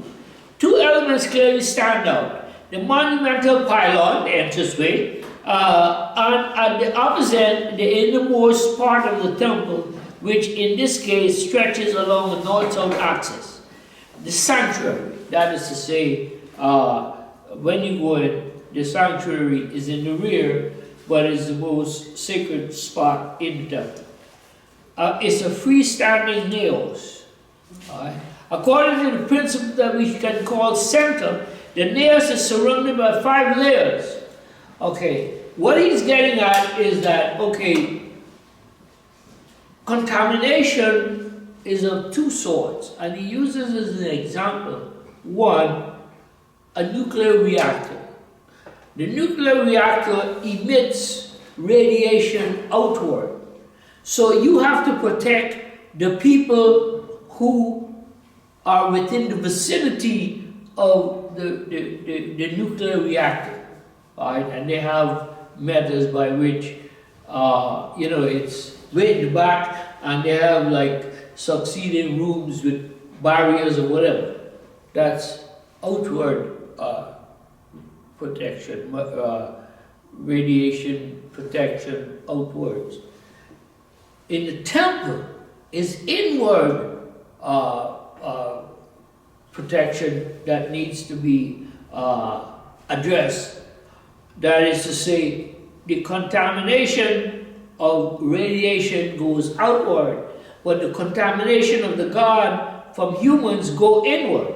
So in order to get to where the God is, you have to have a number of barriers so that, okay, take for example Temple Karnak, which is a massive temple, and it's got this great, it has the again, the pylon, the red pylon, and you have a courtyard. Then you move into the hypostyle hall, the Wadjet, and then ultimately the sanctuary. Some of the high echelon socialites are sometimes allowed within the courtyard, but very few get as far as the hypostyle hall, and only certain high-level priests are allowed further inward of the temple. Okay, because again, you got to keep the number of people going to see the God at a minimum, and they have to make sure, you have to make sure that they don't contaminate not only the God, but within the portals of where he resides. Okay, so according to the principle we shall call centers, this naos is surrounded by 5 layers, a corridor, a ring of 13 rooms.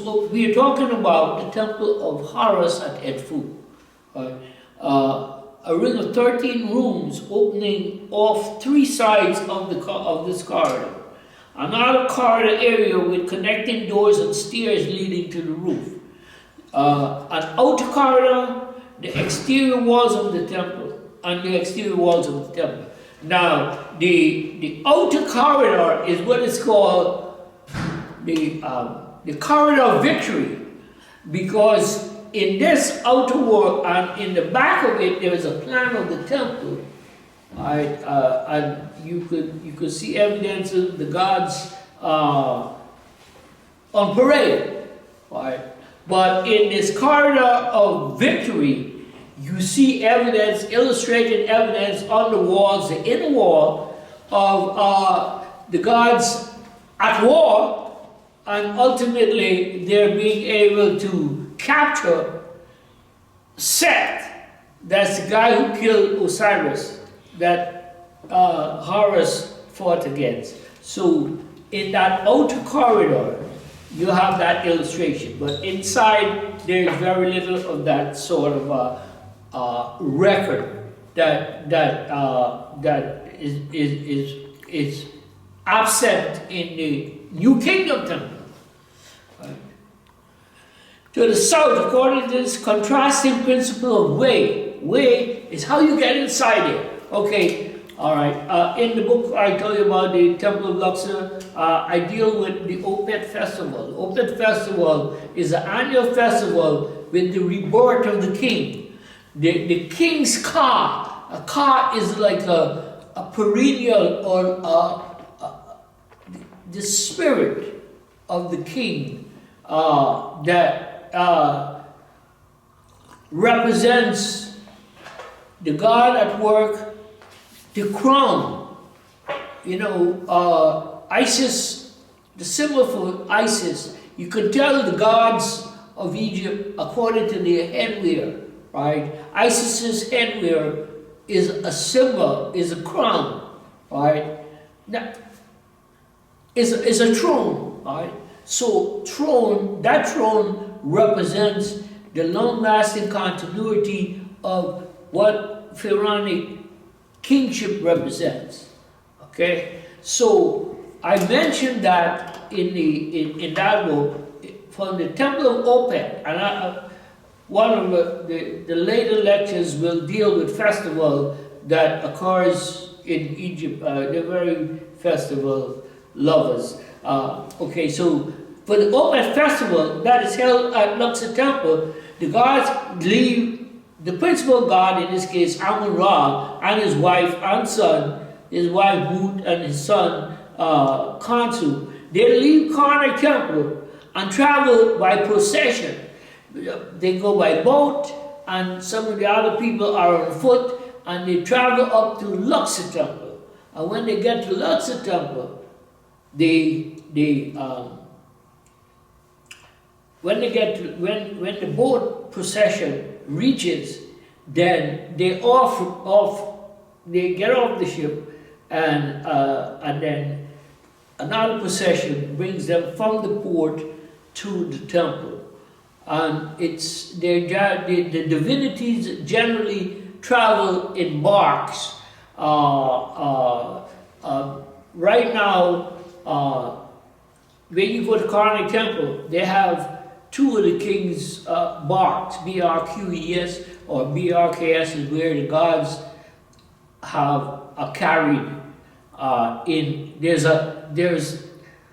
if you will, a kind of a little temple on the boat. It's a boat. Right? They have two of them at the entrance to Karnak Temple, and there is one right now on the Avenue of Sphinxes before Luxor Temple.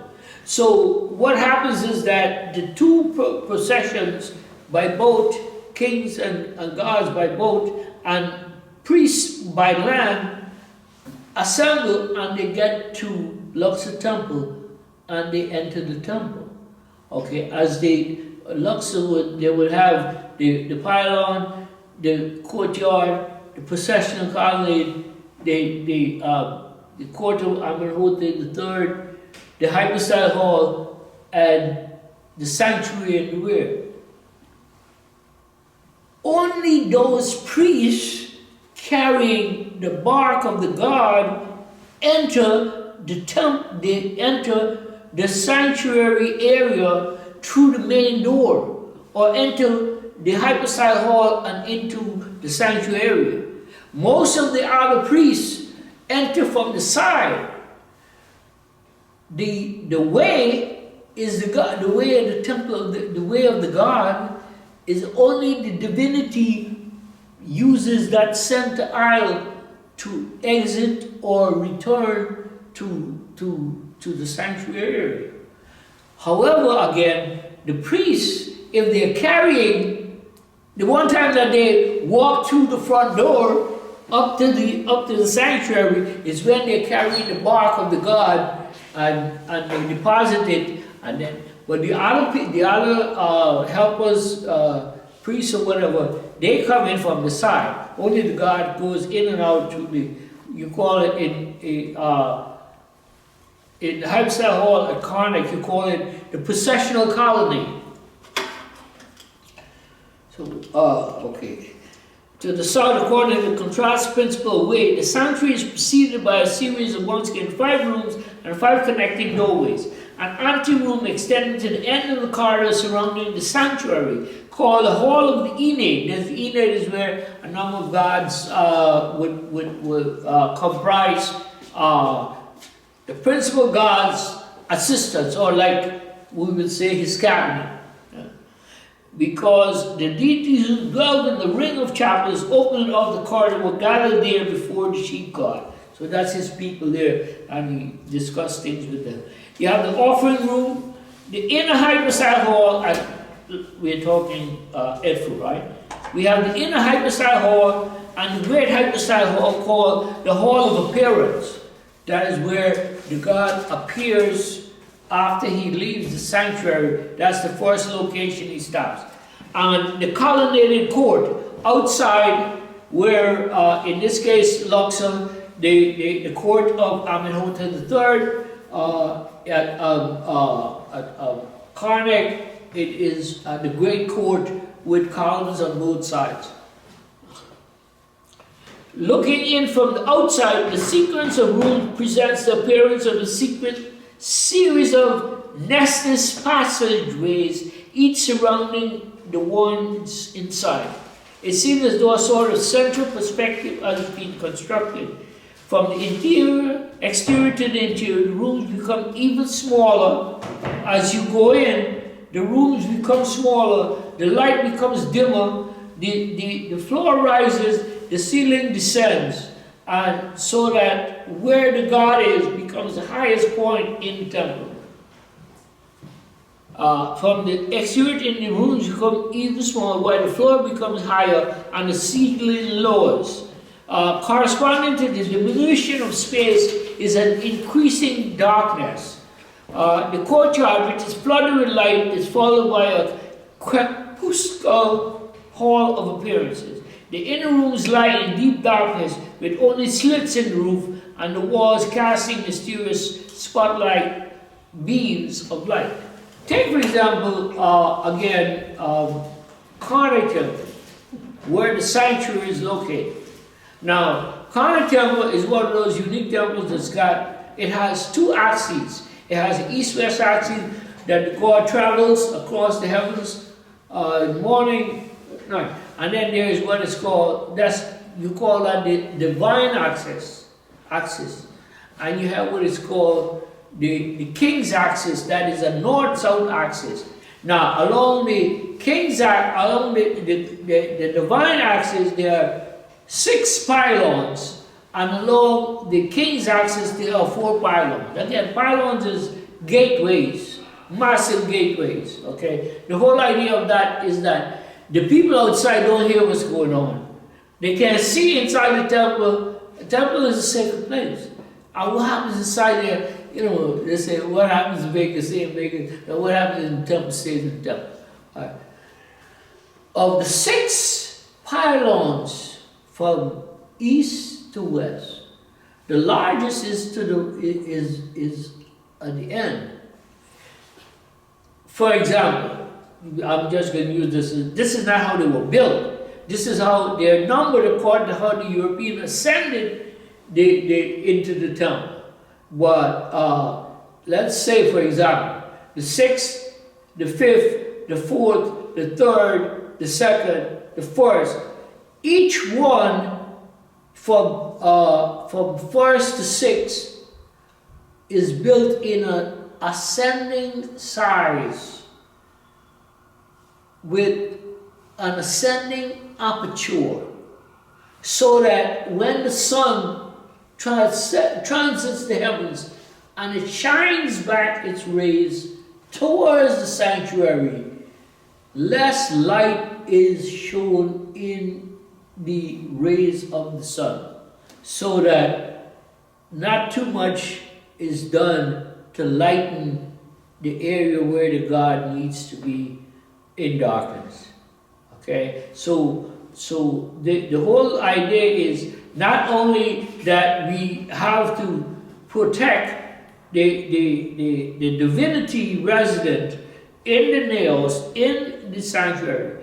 You have to protect him from outward contamination, but you also have to protect him from sunlight. Because, in the sanctuary area, they may have a little candle flickering, or sometimes there is a little hole in the ceiling that a beam of light, very diffuse, comes down to give the people who would be in there some light, so that they don't stumble upon columns or reach out.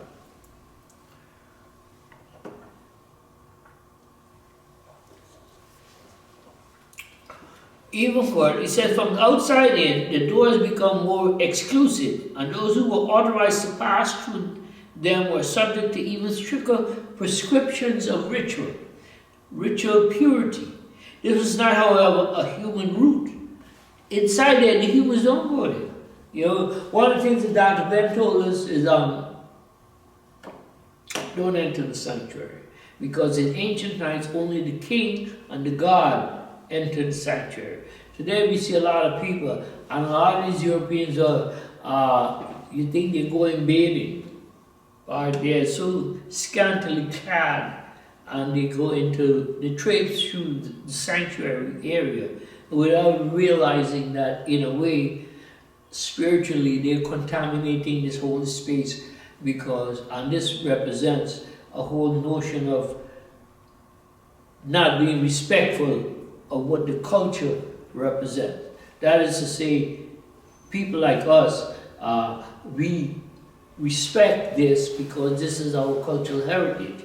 But these people just come there and don't give a damn. You see signs say, don't leave no refuse in the temple. They have the water bottle or whatever, they discard it, or they leave this or whatever. And that goes to whether whomsoever the visitor is, whether they're,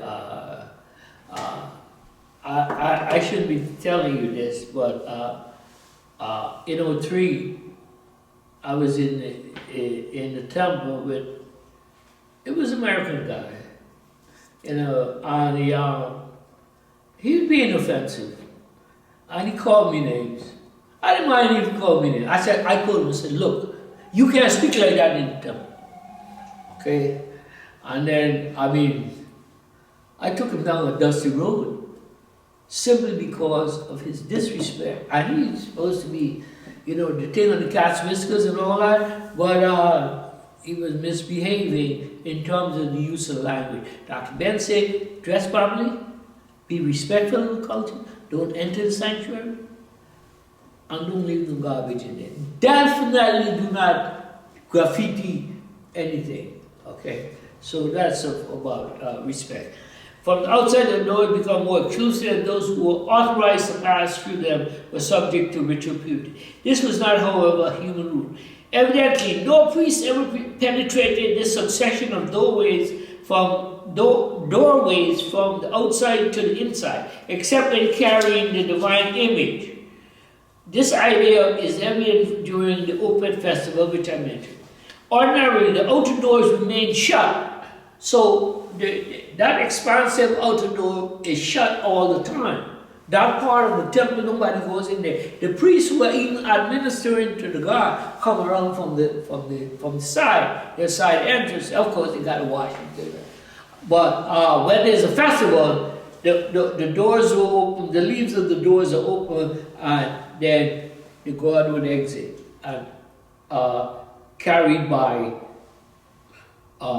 those priestly individuals who were assigned to carry the bark of the God. And then when they return, they can go through the doors in that central passage to deposit the divinity over there. And then they leave that way. They don't come back to the main passage. So outwardly, the outer doors remain shut while the priests on duty, after purifying themselves in the sacred lake, entered through the side doors. But when the temple doors are open on festive days, it was the God who made his way through them as he left the temple in procession. The succession of rooms, halls, and courts have architectonic form to this root, not that of humans. The forms of the centralizing enclosure and the symmetrical and succession of rooms emphasizing the processional route correspond to the contrasting principles of arrest and movement as they related to the God. That is to say, when he coming and going, he's the only one going to the middle passage. Not that middle passage, the middle entranceway. In further elaboration, Byron Schaeffer, he deals now different book, the temples of ancient Egypt. He talks about, especially about the Greco-Roman temples, pointing architectural contradiction of this age. He says, among the smaller edifices are temples like the one consecrated to Hathor and Ma'at at their Medina. Their Medina is where they have full, colorful images of the gods enthroned, right? And there you see evidence of black Amun and Hathor and all of them. But this is Greco-Roman. Now here's the kicker. If during the Greco-Roman period, late, the gods are black. What were they? They were white in the beginning, and then by the time the Greeks came, they became black.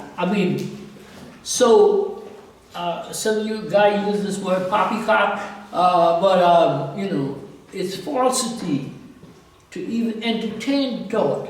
And sadly, so many people, young, black and white, are misled by false information because of the need to portray, Europeans as the first people, which they weren't. Remember, Seleucus had to deal with, he's a king, and the Greeks weren't even ready yet. Okay, all on the west bank of Thebes, where the old kingdom sage Imhotep and the new kingdom Amenhotep son of Hapu. These were two great architects. Imhotep's old kingdom, he built the step pyramid at Saqqara. Amenhotep son of Hapu was brilliant. I mean, we hear about this guy on the radio, Imhotep, but this guy, Amenhotep son of Hapu, was so good that he was permitted to build a statue of himself and place it in Karnak's Hypstar Hall. He built all of Amenhotep III's temples. He built Luxor Temple. He built a lake for Queen T, his wife, at Burkett. It's called Burkett Habu on the west bank, where you know they had parade grounds and all this stuff. He did many things for this pharaoh. And the pharaoh he had the same name.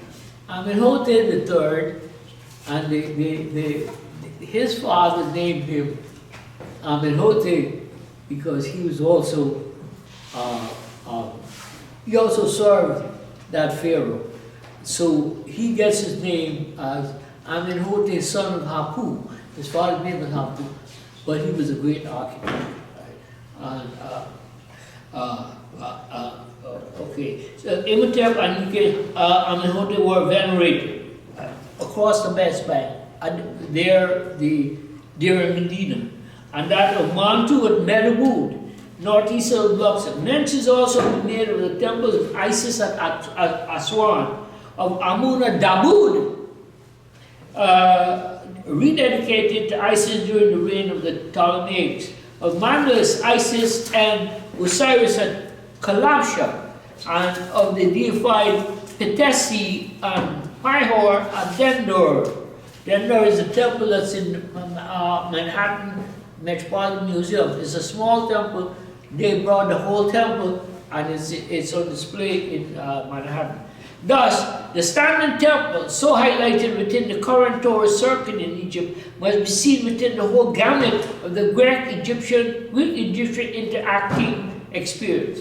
This much was a carryover into the Roman period that followed foreign uncontrolled behavior in Egypt.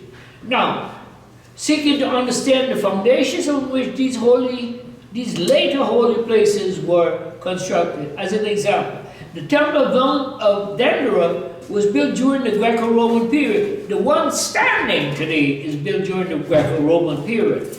But Oxford, I went to Oxford, but at Oxford, they don't tear down anything. They build one on top of the other.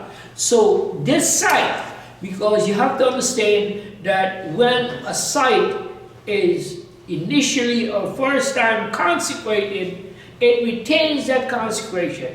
So the people already know that's a holy spot, they build on top. And they build on the same spot, and they build and so forth. So,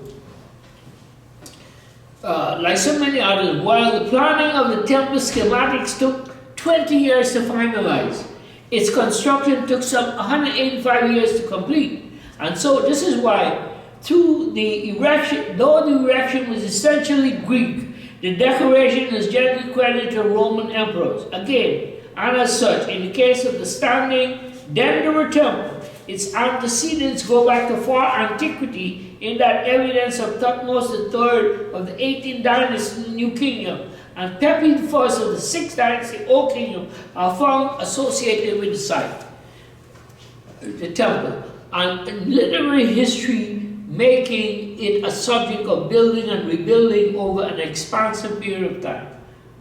Notwithstanding, this realization is not far-fetched, for nevertheless, a temple dedicated to Hathor, Hathor is the goddess at Dendera temple.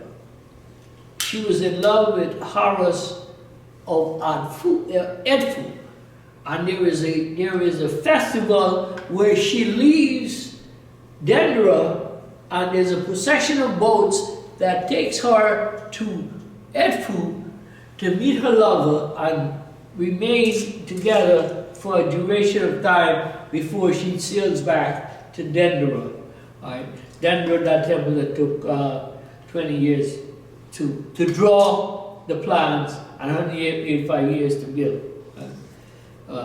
So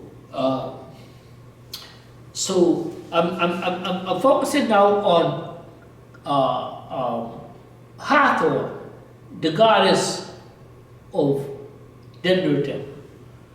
So a temple dedicated to Hathor may have been as old as Ra himself, for this goddess is featured in the myth of the destruction of mankind. She was thus Ra's henchwoman in that experiment seeking to wipe out humanity simply because humans ridiculed the old ruler and he sought revenge. Ra was so old, he started to dribble and he couldn't move as fast as he had a stick and all that, and people used to laugh at him, and he sent this woman, Hathor, who changed into a lioness. I said, kill all of them and let God sort it out. You know, that's another time. She started just wiping out humanity, and he said, wait a minute, man, I didn't unleash this. So what he did is that he got some beer, and he got some red color, and he sprayed it all over the place. And then when she got drunk and whatever, and then when she saw all this red and this blood, she said, wait a minute, I'm killing all these people? So Hathor is associated with the destruction of humanity, that God ordered it, but then he pulled back. Okay. In subsequent victimization of Ra, Hathor and Isis are used interchangeably. It's the same goddess, but she has many manifestations. Right? In subsequent victimization of Ra, Hathor had her scorpions bite the old man in her quest to have him reveal his secret name before she would use her magic to heal him. That is to say, she tells Ra, tell me your secret name. He said, no. And she had the command over these 7 scorpions, and she had all of them bite him. And he was writing in pain until he finally told her what his secret name was. You know, Amun-Ra had 75 names. As a king, Ramses II had more names than any other kings. You know, not only that, it is said that Ra had 14 swords, right? Or Ka is the sword, right? Hatshepsut said she had 12 swords, 12 Kas.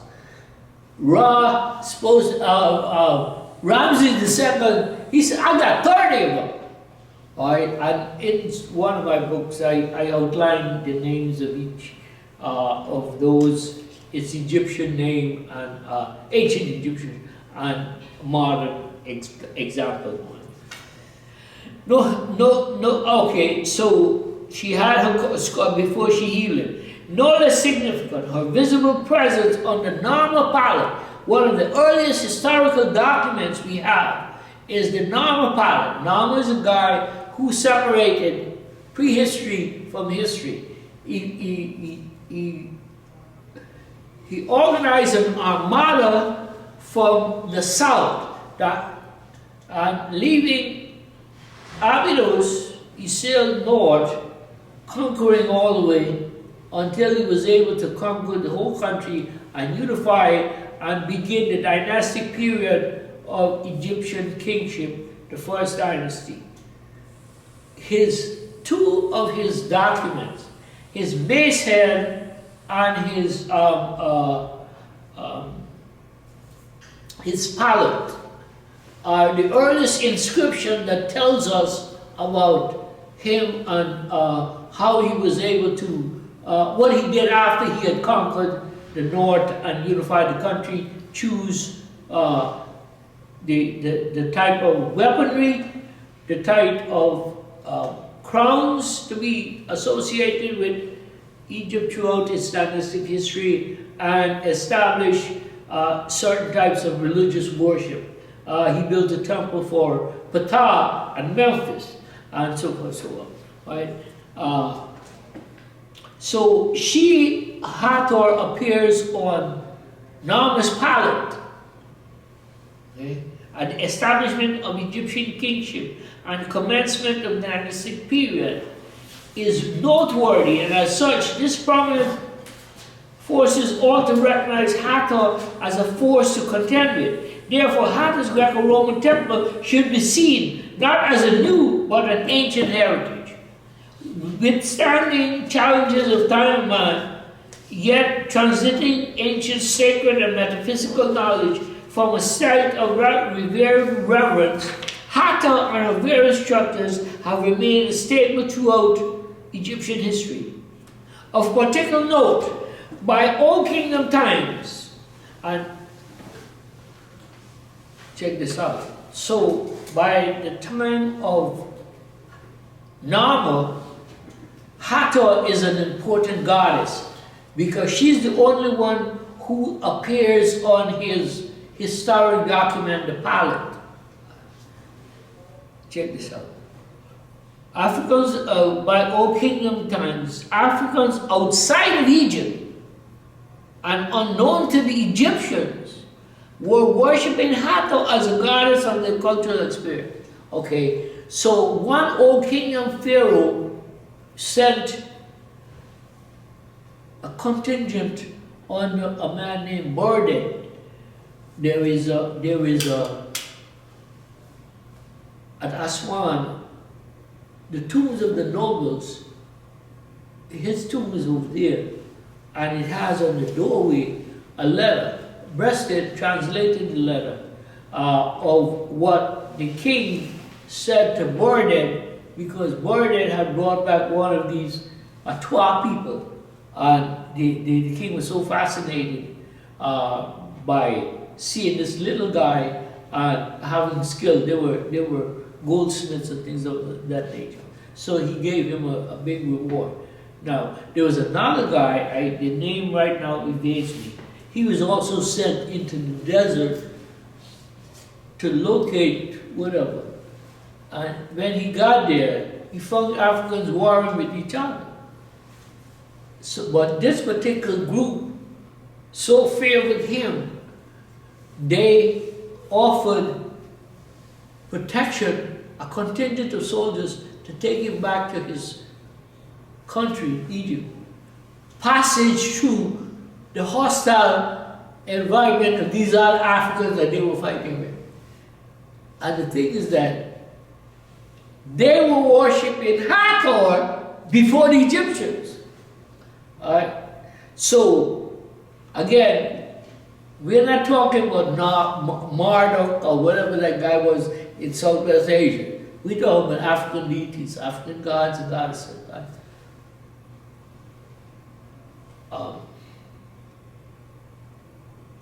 Bovar, he wrote a book in 2011 called Black Genesis, where he was discussing a place called Napta Playa, out there in the desert, away from the Nile River. Right?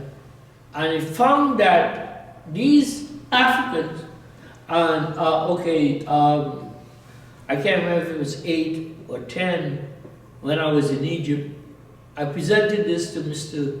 Mansour, and he said, "Oh, they were Caucasian. I mean, Egyptian. I think he was in charge of the temple of Mut.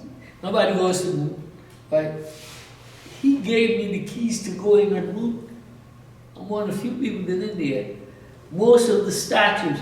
This guy Amenhotep put about 300 statues of the goddess Sekhmet, the lion goddess, which is a form of Hathor, in the temple.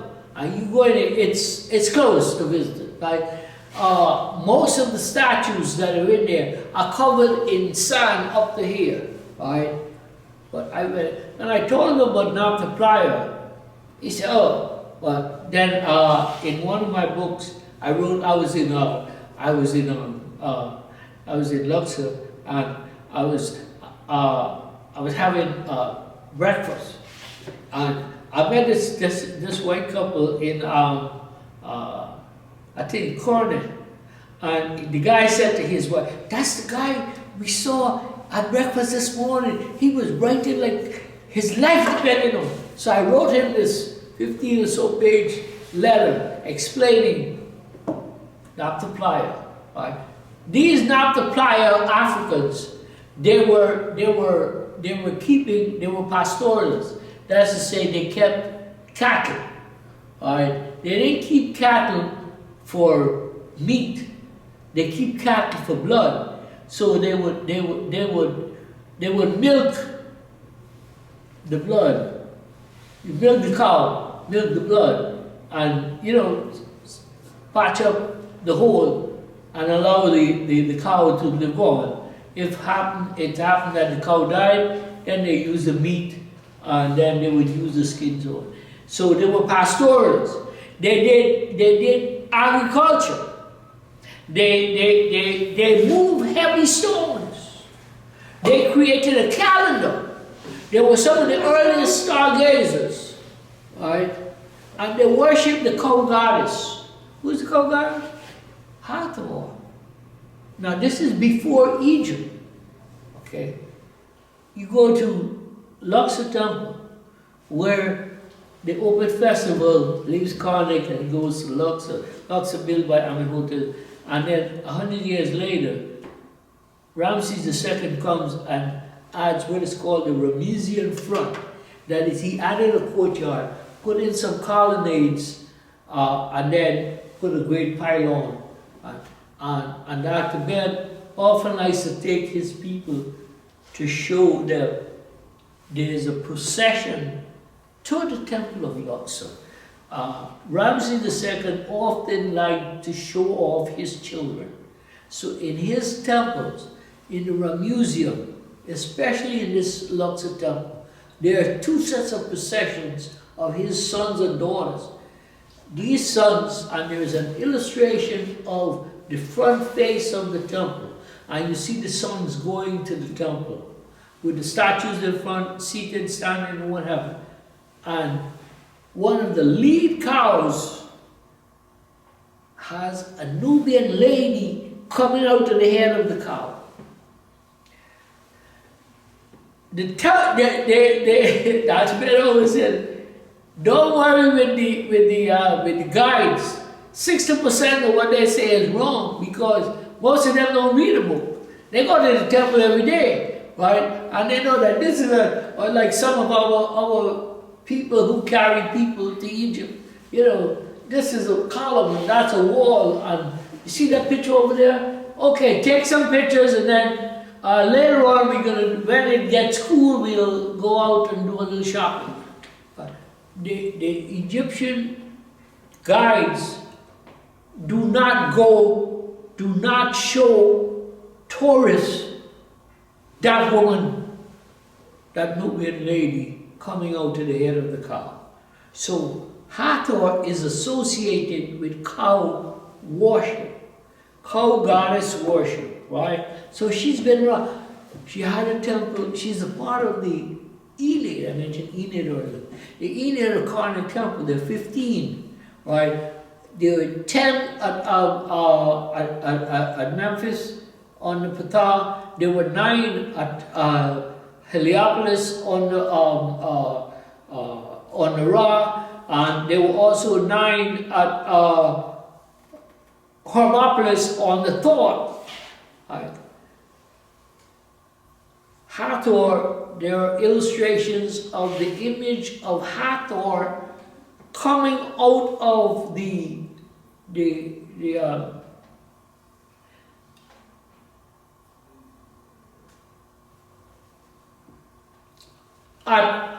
in the Deribari vicinity. She carries the deceased to the hall of judgment. So you could see Hathor with the deceased person on her back, leaving the mountainous area and taking the deceased to the hall of judgment. Equally, you often see the Hathor nursing the king at Deir el-Bahari, she is shown suckling Hatshepsut. And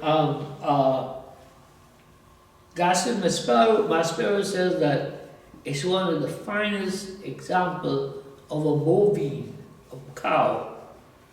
And she was a milker to boot.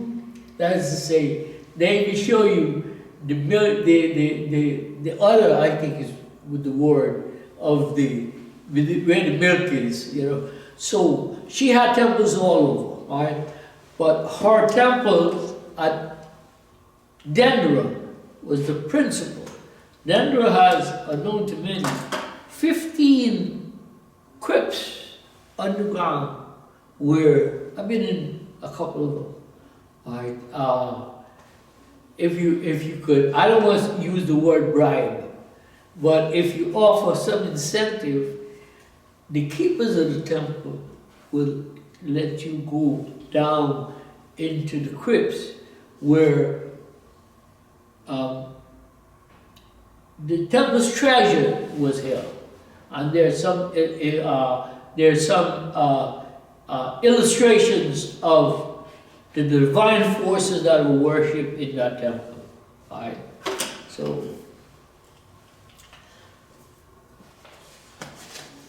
Okay, so I said that Hathor because a universal goddess, because in addition to many attributes, she personified a great many of the female deities of a cultural tradition. At Tea, she is known as Lady of the West, and in mountain scenes, she is depicted emerges from thickets, the bush, or a mountain range, conveying the deceased and onward for the judgment. She is also, according to Jill Camille, recognized elsewhere for, in Memphis, her name was the Lady of the South Sycamore. In Punt, she was Mistress of Punt. In Sinai, Mistress of Methket. And in Phoenicia, she was known as the Lady of Byblos.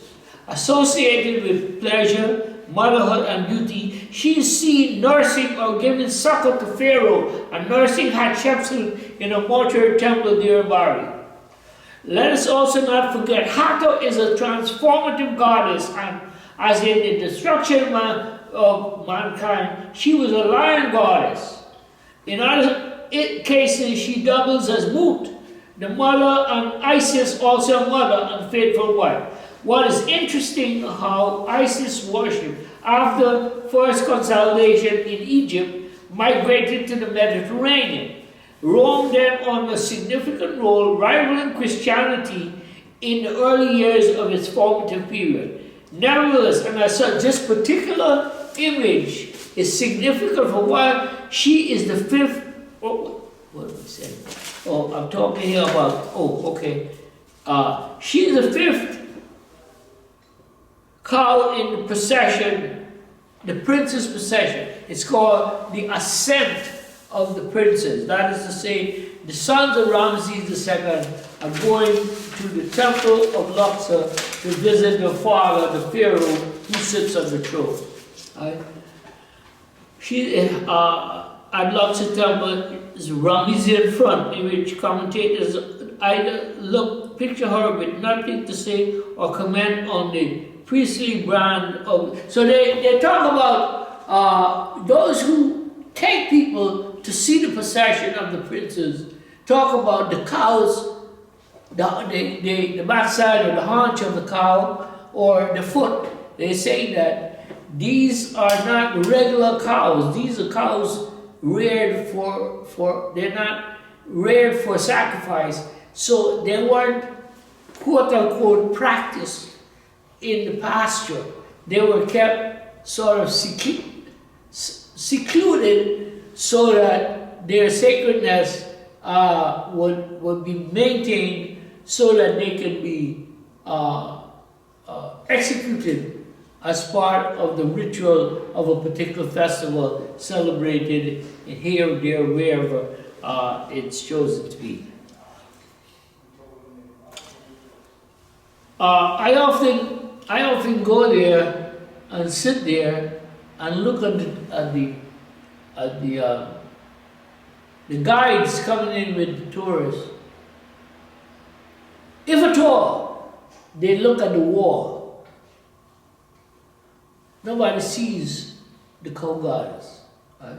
One day I was in there, and it's interesting because Asians, Chinese, Koreans, you name it, they're coming to Egypt or going to Egypt.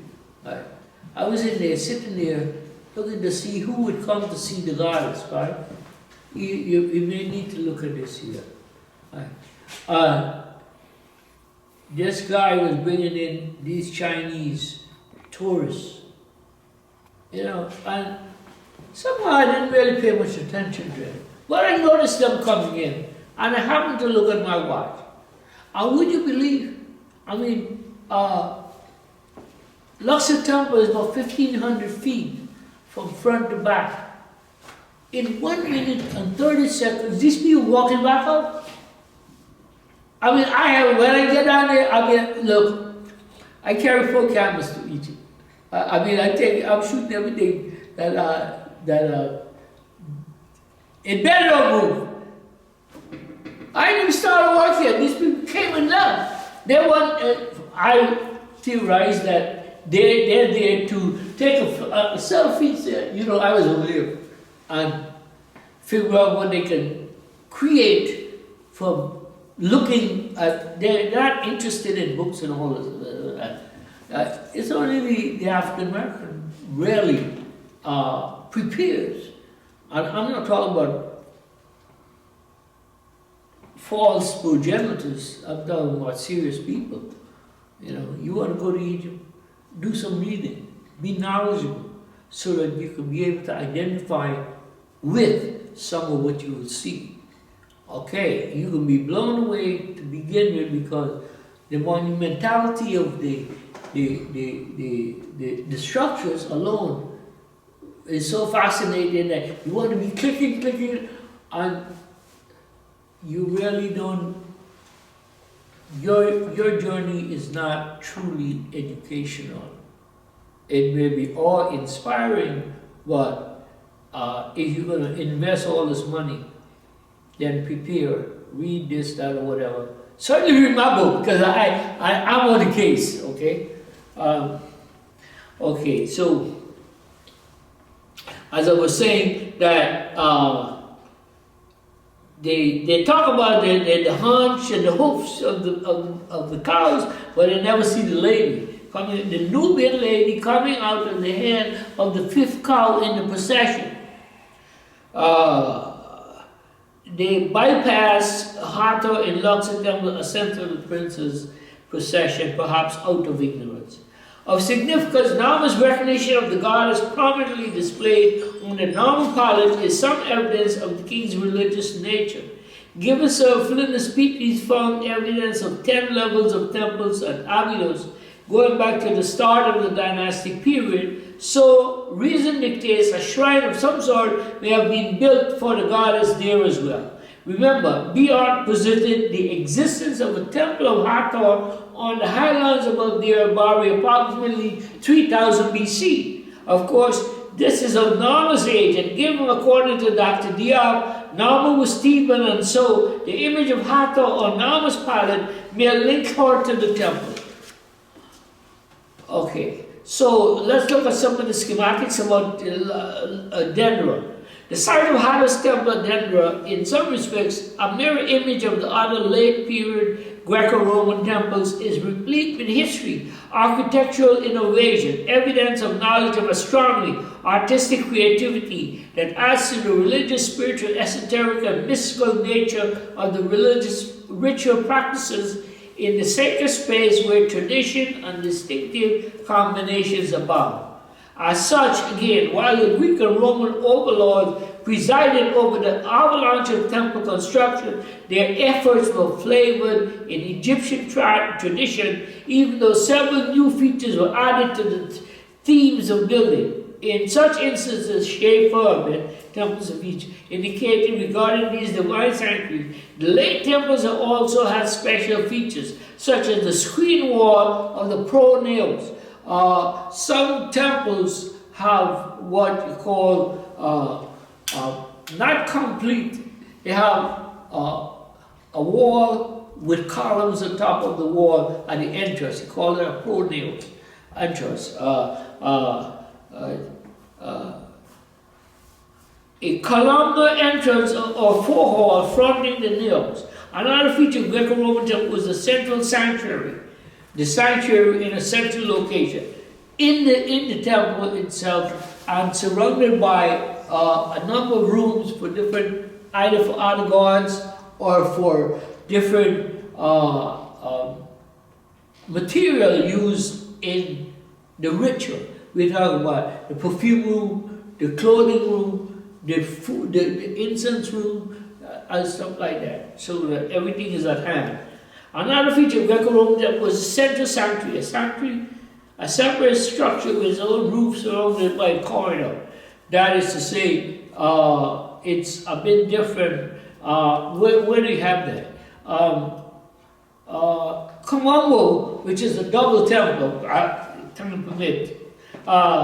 It was dark, having only one or two small apertures in the roof or at the top of the walls, as at Dendera and Philae. The temple as cosmos. Much is written about the cosmological significance of temples during the later period of Egyptian history, making it the best known of all their aspects and functions. We can therefore limit ourselves to a brief summary of the most important facts. Essentially, the floor of these later temples represented the earth, and the ceiling the sky. Columns took the form of plants rising from the earth, and the dados on the walls were decorated with marshy plants or with processions of fecundly figures, personifications of telluric fruitfulness that always faced the inner part of the temple, bearing offerings.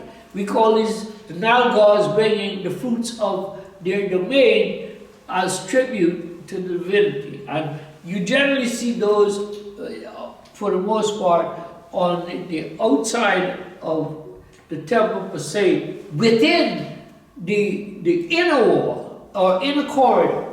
So you have the temple inside, and you have an outer corridor, and then you have an enclosure wall. So they're around the bottom of the outer temple, outer face of the temple. As a sky, the ceilings were decorated with stars or with astronomical representation. Between the floor and the ceiling, between earth and sky, stretched the decorations on the walls with the endless cult scene filling the stony cosmos in effigy with action and life. If you go to Dendera Temple, okay, some of these temples were lived in by natives, and they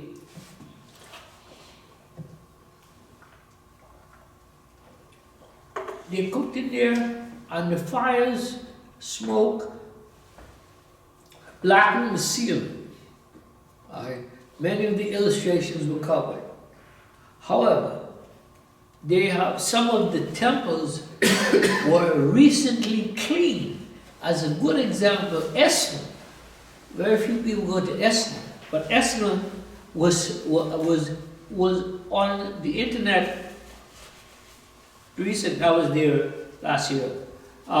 They cleaned up the blackness. They have a kind of a special kind of soap that they use without interfering with the ancient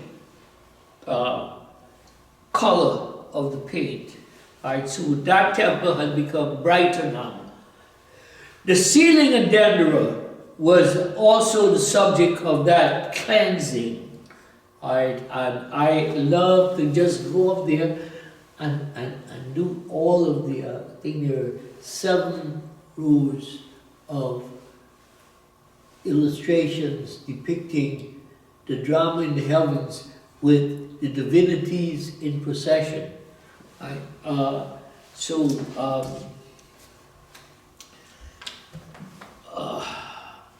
The cult image filled the temple with an emanation of divine presence, while at the same time the god filled the entire cosmos with the radiance of his manifestation. So that is to say that when the divinity is in the temple, he fills the temple. with divine essence. When he's not in there, he fills the whole world. When he's outside of the temple, he's filling the world is his temple. The world is his sanctuary. When he's in the temple, the sanctuary is a specific location. The symbolism of Egyptian temples rests on this antinomy between interior and exterior, between local ties and the omnipresence of the divine manifestation. The naos in which the cult statue rests is the remotest part of the sky where the gods dwell and the gods and goddesses dwell. That is to say, again, you need imagination to understand what. That's when I say that you need to read something before you get there. So because one particular scholar says that in order to understand Egypt, when you go there, you have to do a double backflip. One backflip is not sufficient. You have to do they're young people who could do a double flip going forward, but to do a double backflip puts you in the frame of mind to be able to not be critical, but be open-minded so as to learn from what you're seeing. Right? So being Egyptian, one of the benefit of that man is that he said, I took Egypt to show our people the way. Right? He made us aware. Well, prior to, say, 1900, 1950, we didn't know anything about it. 1900, we didn't know nothing about Egypt. 1950, by 1975, we began to, the fog of history began to be cleared. And this is where this man is so dynamic in that he was able to introduce us to this reality that we didn't even know concerned us. So again, and that's when he set what I call the strictures, that when you visit the temple, do this, do this, do this, don't do this. And I mentioned some of that earlier. So the naos in which the cult statue rests is the remotest part of the sky where the gods are. So that is to say, the entrance into the temple is earth, and where the sanctuary is what he's talking about as the remotest part of the sky. You got to see earth and sky intertwined, interplaying at the same time, which is a fantastic conception of the mind expanding to understand what is unimaginable. So again, I've been in this business forever, and I'm learning more and more every day. You know, I'm putting my money where my mouth is. My mouth is in Egypt, so I'm putting my money in Egypt. You know, people buy sneakers and new cars and all. I buy airline tickets. You know, I'm invested in airlines. Every day, every year, I'm over there. And I got some people over there that they get current information and give it to me. You know, I got a particular guy that they found all these. Only the other day I saw on the internet that the Egyptians had discovered a set of coffins. 1 year ago, prior to that, I got all the pictures about the coffins, the big ceremony and all that.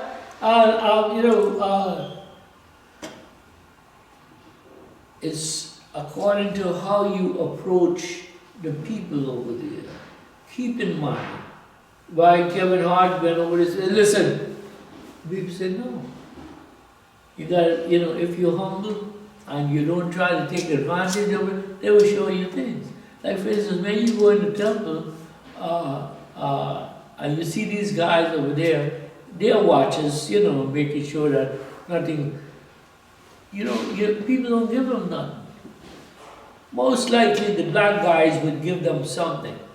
But he would, when you give them what we used to do is, you get $100 and change them into single dollars. You know, see this guy over there standing, watching. He's watching you to see you don't destroy the temple. But his wages is so simple. You give him a $2 or $3, and he said, come, look at that. Wow. And you take a picture of it, right? So it's how you approach these people. You know, I mean, the ugly American abroad is famous, but the ugly black American abroad is terrible, you know. And that's why Dr. Ben was so successful, because he opened himself up to these people. I mean, when Dr. Ben carried people to Egypt, every hotel, he had 5 or 6 envelopes for the cooks, the washer people, the baggage handlers, the guards at the front door. Everybody get a little envelope. How many? 5, 6 of them, whatever. They divide it up. They get $1 or 50 cents or whatever. They get something. And he's coming again next week. You get something else. So you gotta work with the people. Okay. So the antimony, okay, so the remainder of the temple is, okay, so the doors of the shrine are the essential gates through which the sun passes. Pardon? What time? Okay, keep on, you got to 10. The doors of the shrine are the celestial gates through which the sun god passes in the morning. The remainder of the temple is the world that the sun god floods with light when he appears in the east. Naos and temple thus have an internal-external relationship to one another. When the doors of the shrine are open, the priests recite, the door leaves of the sky are open on earth, so that the foreign lands in Egypt might glean by means of his forms of manifestation. At the same time, however, the temple as a whole is a heaven on earth. Come in peace, that you might unite with your house, your great light land on earth. The form of the temple is like the sky with the sun, and it is put in the text of the Ramesside period from the New Kingdom on. Innumerable texts emphasize that the temple is like the Akhet of the sky, or an image of the celestial Akhet. The temple was a sky and earth, but at the same time sky and earth. It was a vessel of sacredness in the profane world, and it was the world that was the omnipresent God filled to its limits. The symbolism of the temple and the concept of the divine were interrelated. The temple was an image of the cosmos, and the God who dwelt in it was a universal God. In the late temples, the world was present for the God in his house. Above all, the world was the land, or as the Egyptians put it, the entire land, or the 2 lands, that is, the land of Egypt, which had always been equated with the earth as the ordered realm of the world. Possessions and personifications of the 42 nomes of Egypt, in long geographically ordered from south to north rows, are depicted offering the products of their nomes to the chief deity of the temple. You remember I mentioned that the Nile gods bring in the fruits of their labor, the fruits of their region. Geographically, hymns establish a relationship between the chief deity and the succession of principal deities of each of the 42 nomes. Just before the entranceway at Dendro stand the ruins of Roman baths. A mud brick enclosure wall surrounds the structure. Just to the right, on entering through the remaining ruins of the pylon, is the Mamisi, which was a Roman addition. This is where the young God was born. There is a Coptic basilica for the right, then a second Mamisi of Nectanebo one in the enclosure. So this is really basically a description of the temple of Dendro. A small shrine of Mentuhotep III is there. Mentuhotep III, that's new Middle Kingdom. So we have evidence that Denver dates back to the Old Kingdom, the Middle Kingdom, the New Kingdom, and now this present temple is Greco-Roman.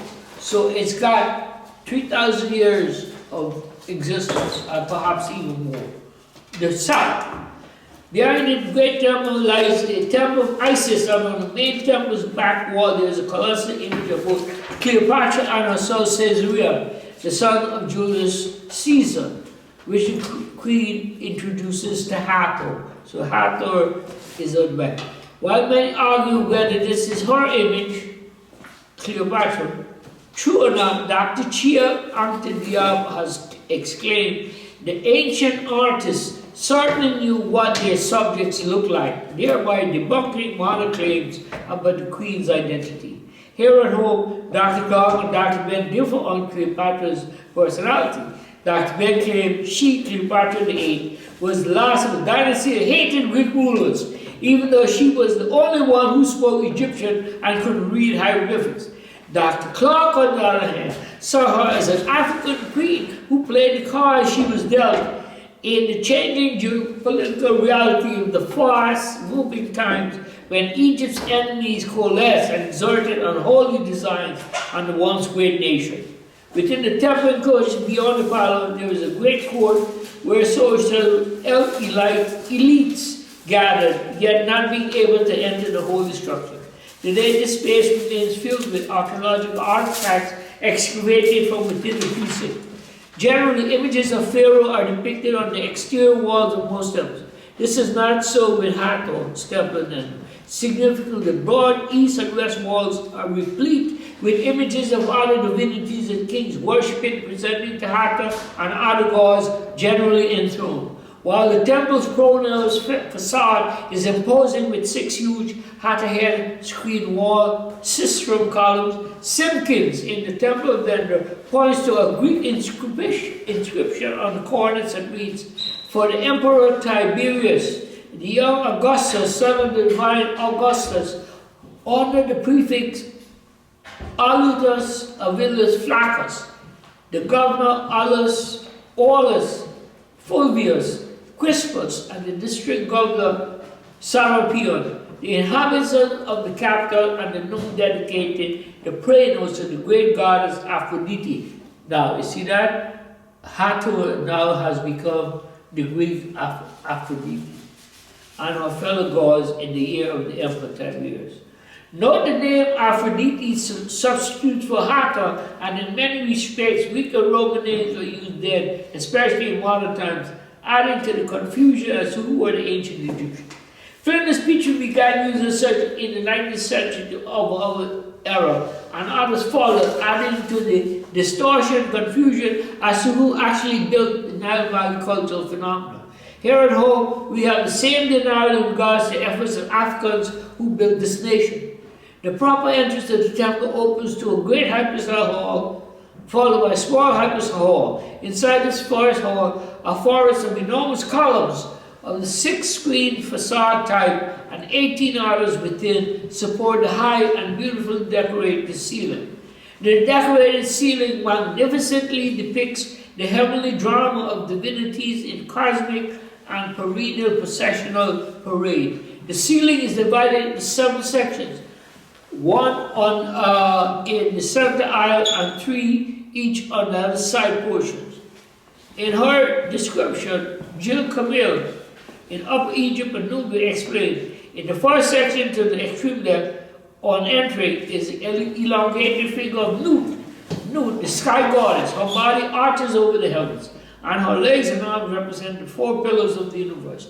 The long lines of figures include 6 signs of the Egyptian zodiac: the lion, the serpent, the balancers, the scorpion, the archer, and the goat. There are 18 ships in the second line, which are the controllers of 18 sections of 10 days. These are the divisions of the half year. The second section has a winged figure representing the wind at each end. Here, astronomical figures relate to the 12 hours of night. The controllers are grouped into trees to represent the space of the lunar month. The third section concerns the moon, represented as the sacred eye. The 14 days of the waning moon, followed by the 14 days of the waxing moon, ascending the steps to heaven to approach Osiris, who is seated in a boat with Isis and Nephthys. The middle section of the roof has alternate vultures and discs with wings. The fifth section has 3 rows of figures. Among them are 12 boats representing the hours of the day, each bearing the sun disk, and beside each is the deity to which that special hour was sacred. The sixth section once again has the winged figure of the wind at each end and the storm figures between them. The seventh section, like the fish, shows the elongated figure of Nut, the sky goddess, spanning the heavens, and at the northern end, the sun's rays shining on the shrine of Hathor.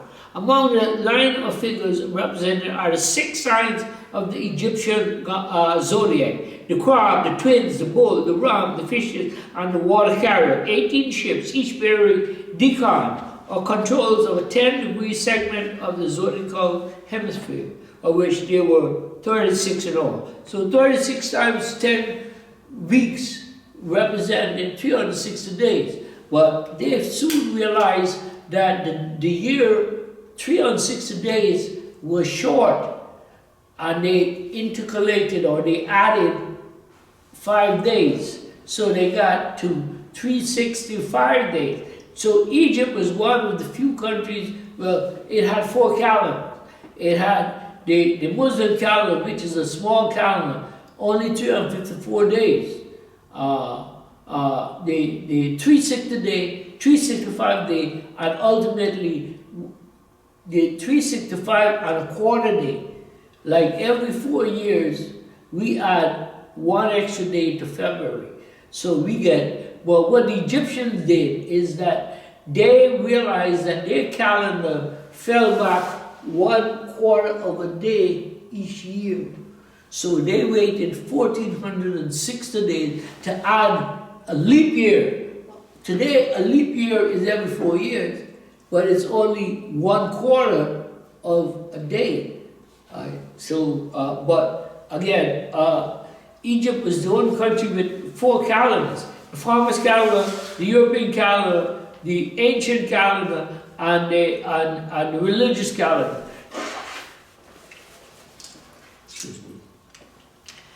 So, Simpkins offers a somewhat scaled-back version describing the same ceiling deck with state. Bottom one of the western section of the ceiling shows Nut, the goddess of the heavens, in her usual posture, with her fingers and toes stretched out and touching the world at the 4 cardinal points, her slender body arching above, forming the vault of heaven. The god Set represents the earth. Beneath Nut are the 6 northern signs of the Egyptian zodiac: Aries, the ram; Amun, Aries,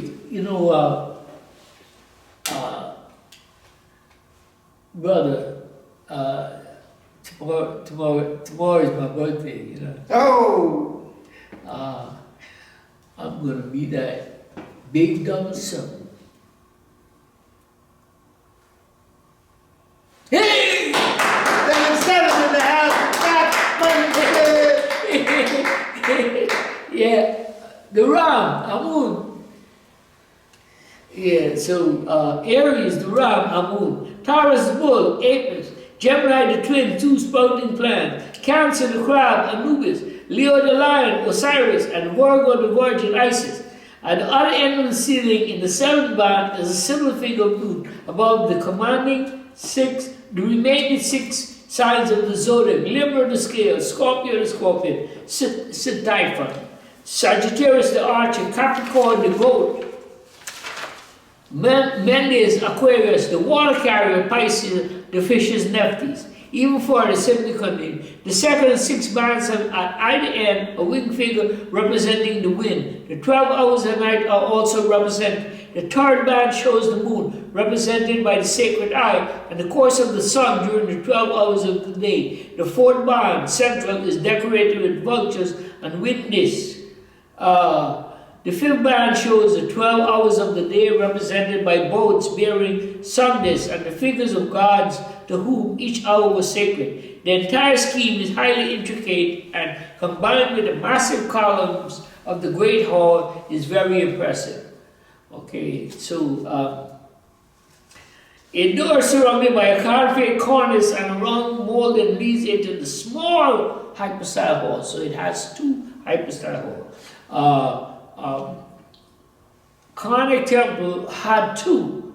The earliest one from the 18th dynasty and the current one is from the 19th dynasty.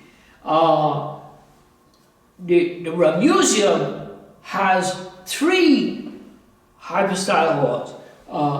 Medinet Habu, 20th dynasty, Ramses III has two. Komombo has two hypostyle halls. So some temples have one, some have more than one. Hypostyle hall, that is hall with column, as my book Hypostyle hall indicates. If you want to have a look at that. So, Sibka notes the facade of the temple proper. He talks about 6 columns of the small hall leaves. Hall have bases of granite and shafts of sandstone.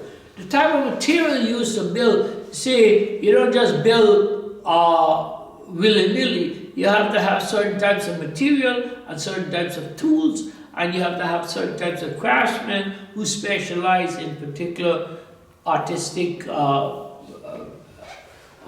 skills.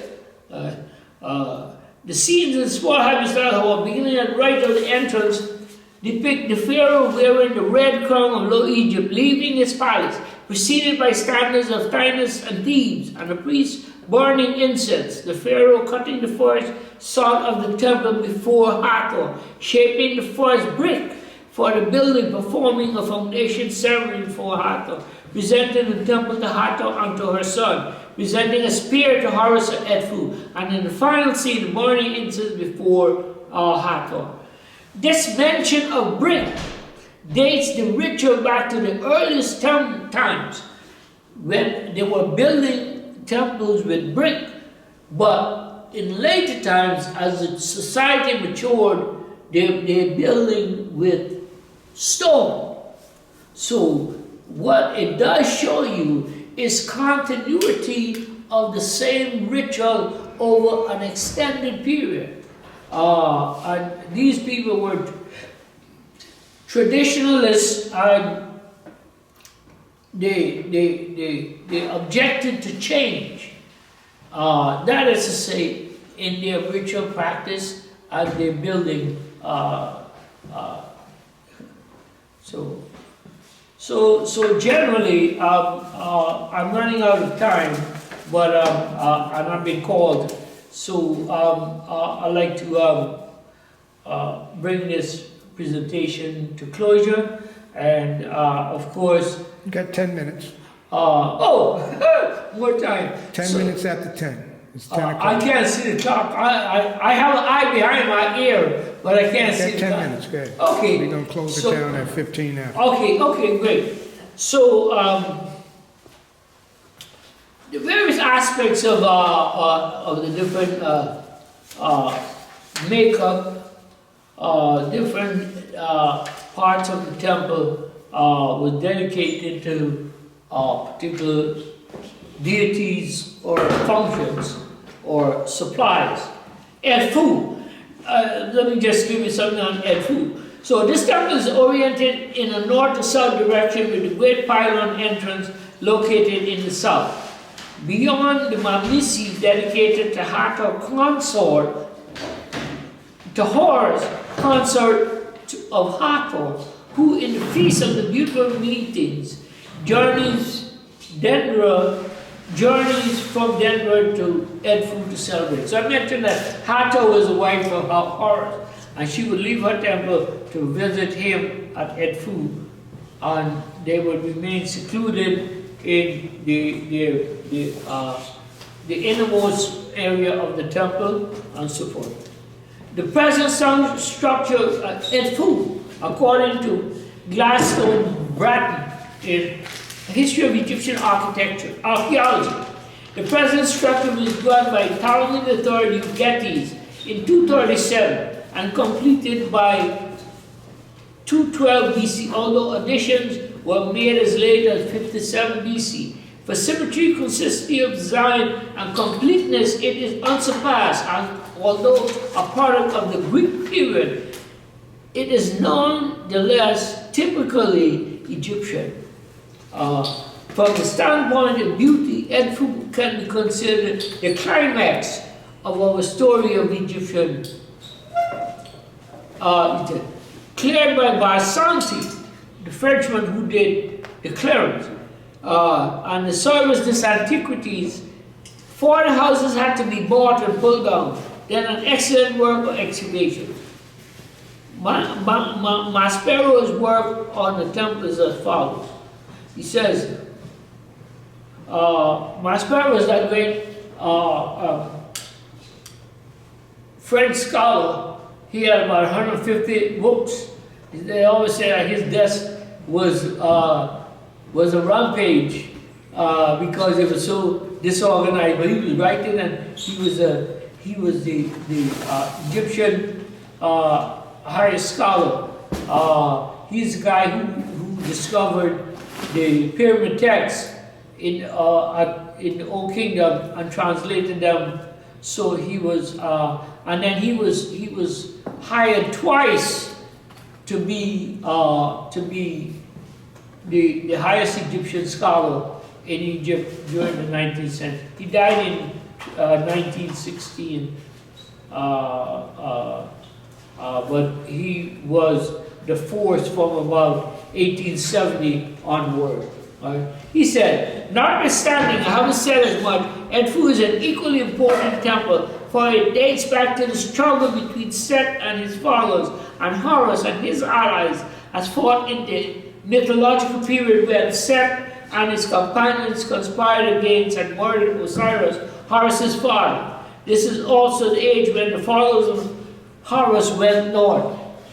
That's another controversial statement there. The followers of Horus went north. They were blacksmiths. Actually, what it means is that they left Central Africa and sailed along the Nile. They didn't come in from South Sea.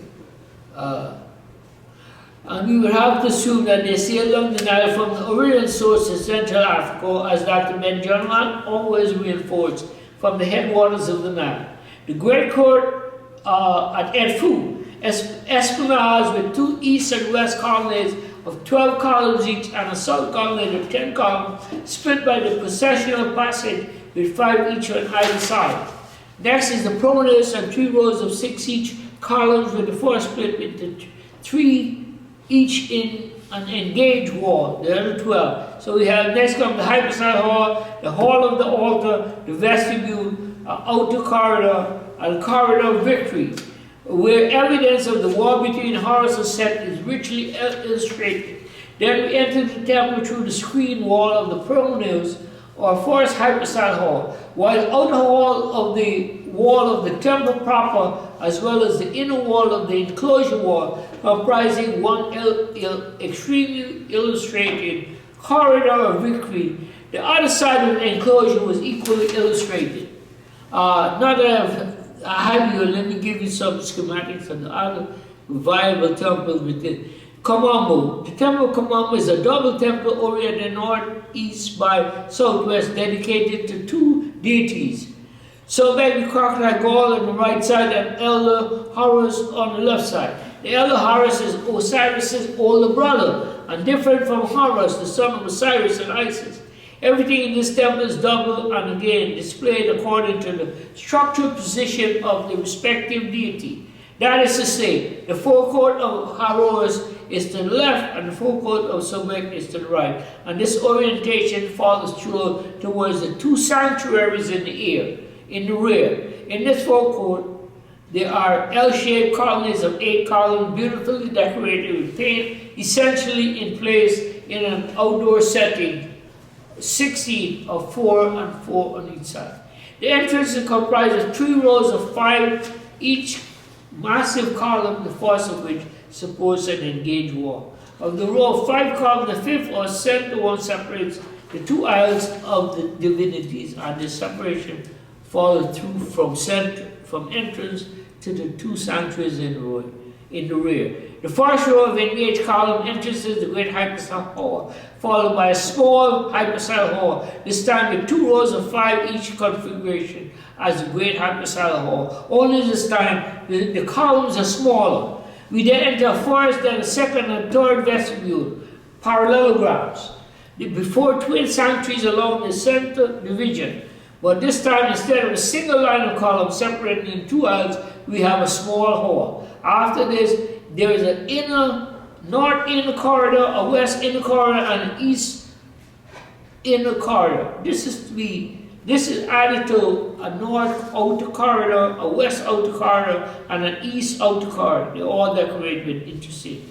An inner wall enclosing the temple proper, encompassing the first row of the great hypostyle hall, containing the inner corridor enclosing the small hypostyle hall and the sanctuaries. The temple is now enclosed in a sort of girdle wall that encloses and protects everything from the forecourt to the temple's rear. Esther, this temple is of ancient and lies nearly 30 feet below city level. This reality is an indication of how the inundation process, some have calculated, rose 3 inches of every 100 years. That is to say, the overflowing of the river covered the land 3 inches every 100 years. It consists of a great hall with 4 rows. Isis, the temple Isis oriented north to south, and surprisingly, while there is no triad, several gods are either worshipped here or represented in some form of honor in the temple's inner region, perpendicular to an enclosed. 5 minutes down. Okay, so let us have it that way, right? Okay, so I think I've had a mouthful, and I want to thank you for your attention, and it's been an honor for me to present some of I certainly got a lot in, and I want to thank you for your attention. Okay, give Monderson a great big hand. He's going to come back. Don't worry. He will be back with another part. I want to deal with that. He will be back and he will be dealing with ancient Egypt, Kemet, festivals, whatever he wants. He's open. Please come down and support us. Okay, yeah. Big ups to Fred Monderson. Thank you, Zoom audience, for staying and listening to the history. Thank you. Rest in peace, Brother Bob Law. And I'm going to cut the camera off, and you can conversate while we tidy up and get out of here. Dr. Lewis will be back. We'll be coming in, and Dr. Lewis will come again with his blockbuster. You can go on the BK History Club and review all the lectures. And if you have a problem with anything, you could come down here and speak to the lecturers and talk about it. Game over, and I will be cutting the camera off, and you can talk while we clean up. Yeah. Thanks, Fred. Yeah.